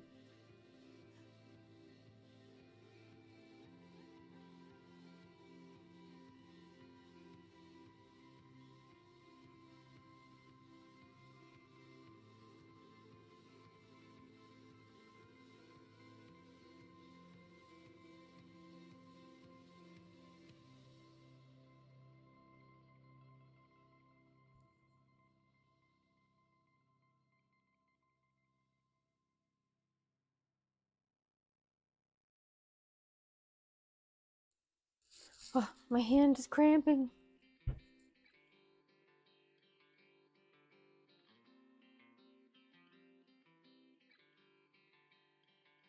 Making sure my mic's still working because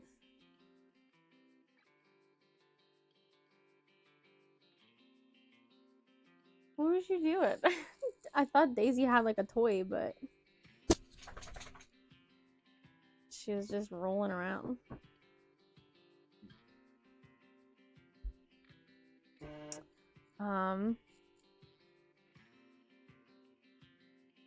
I forgot what I was gonna say.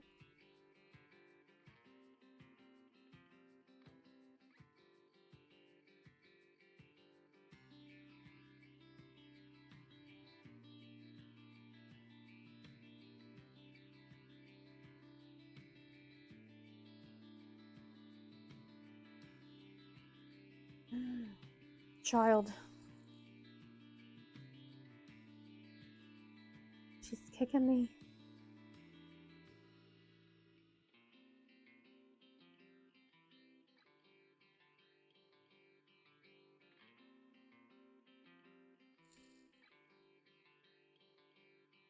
Okay. That one looks good too.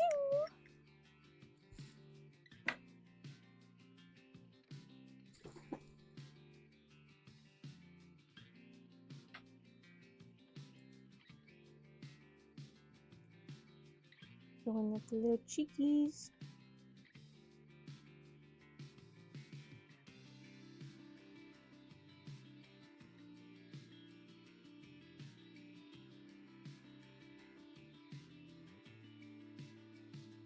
Does this song sound very country? Like, I can't hear it, but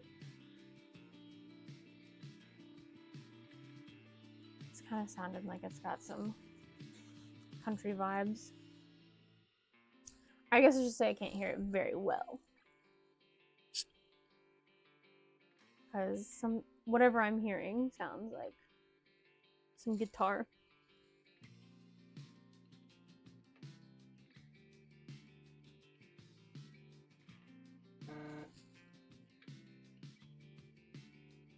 Phone keeps vibrating and scaring me.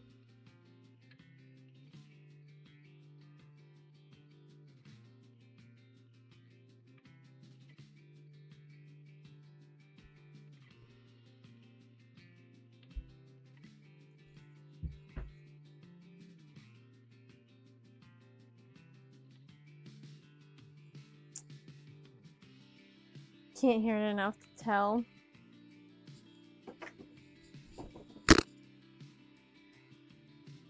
I don't think it is, actually. Just the part that I'm hearing. It kind of sounds like a guitar, like banjo type. All right, we did it. 3 Mimikyus in, let's see. Was it 3 hours or is it less than, I mean, more than 3 hours? 3 Mimikyus in 3.5 hours, basically.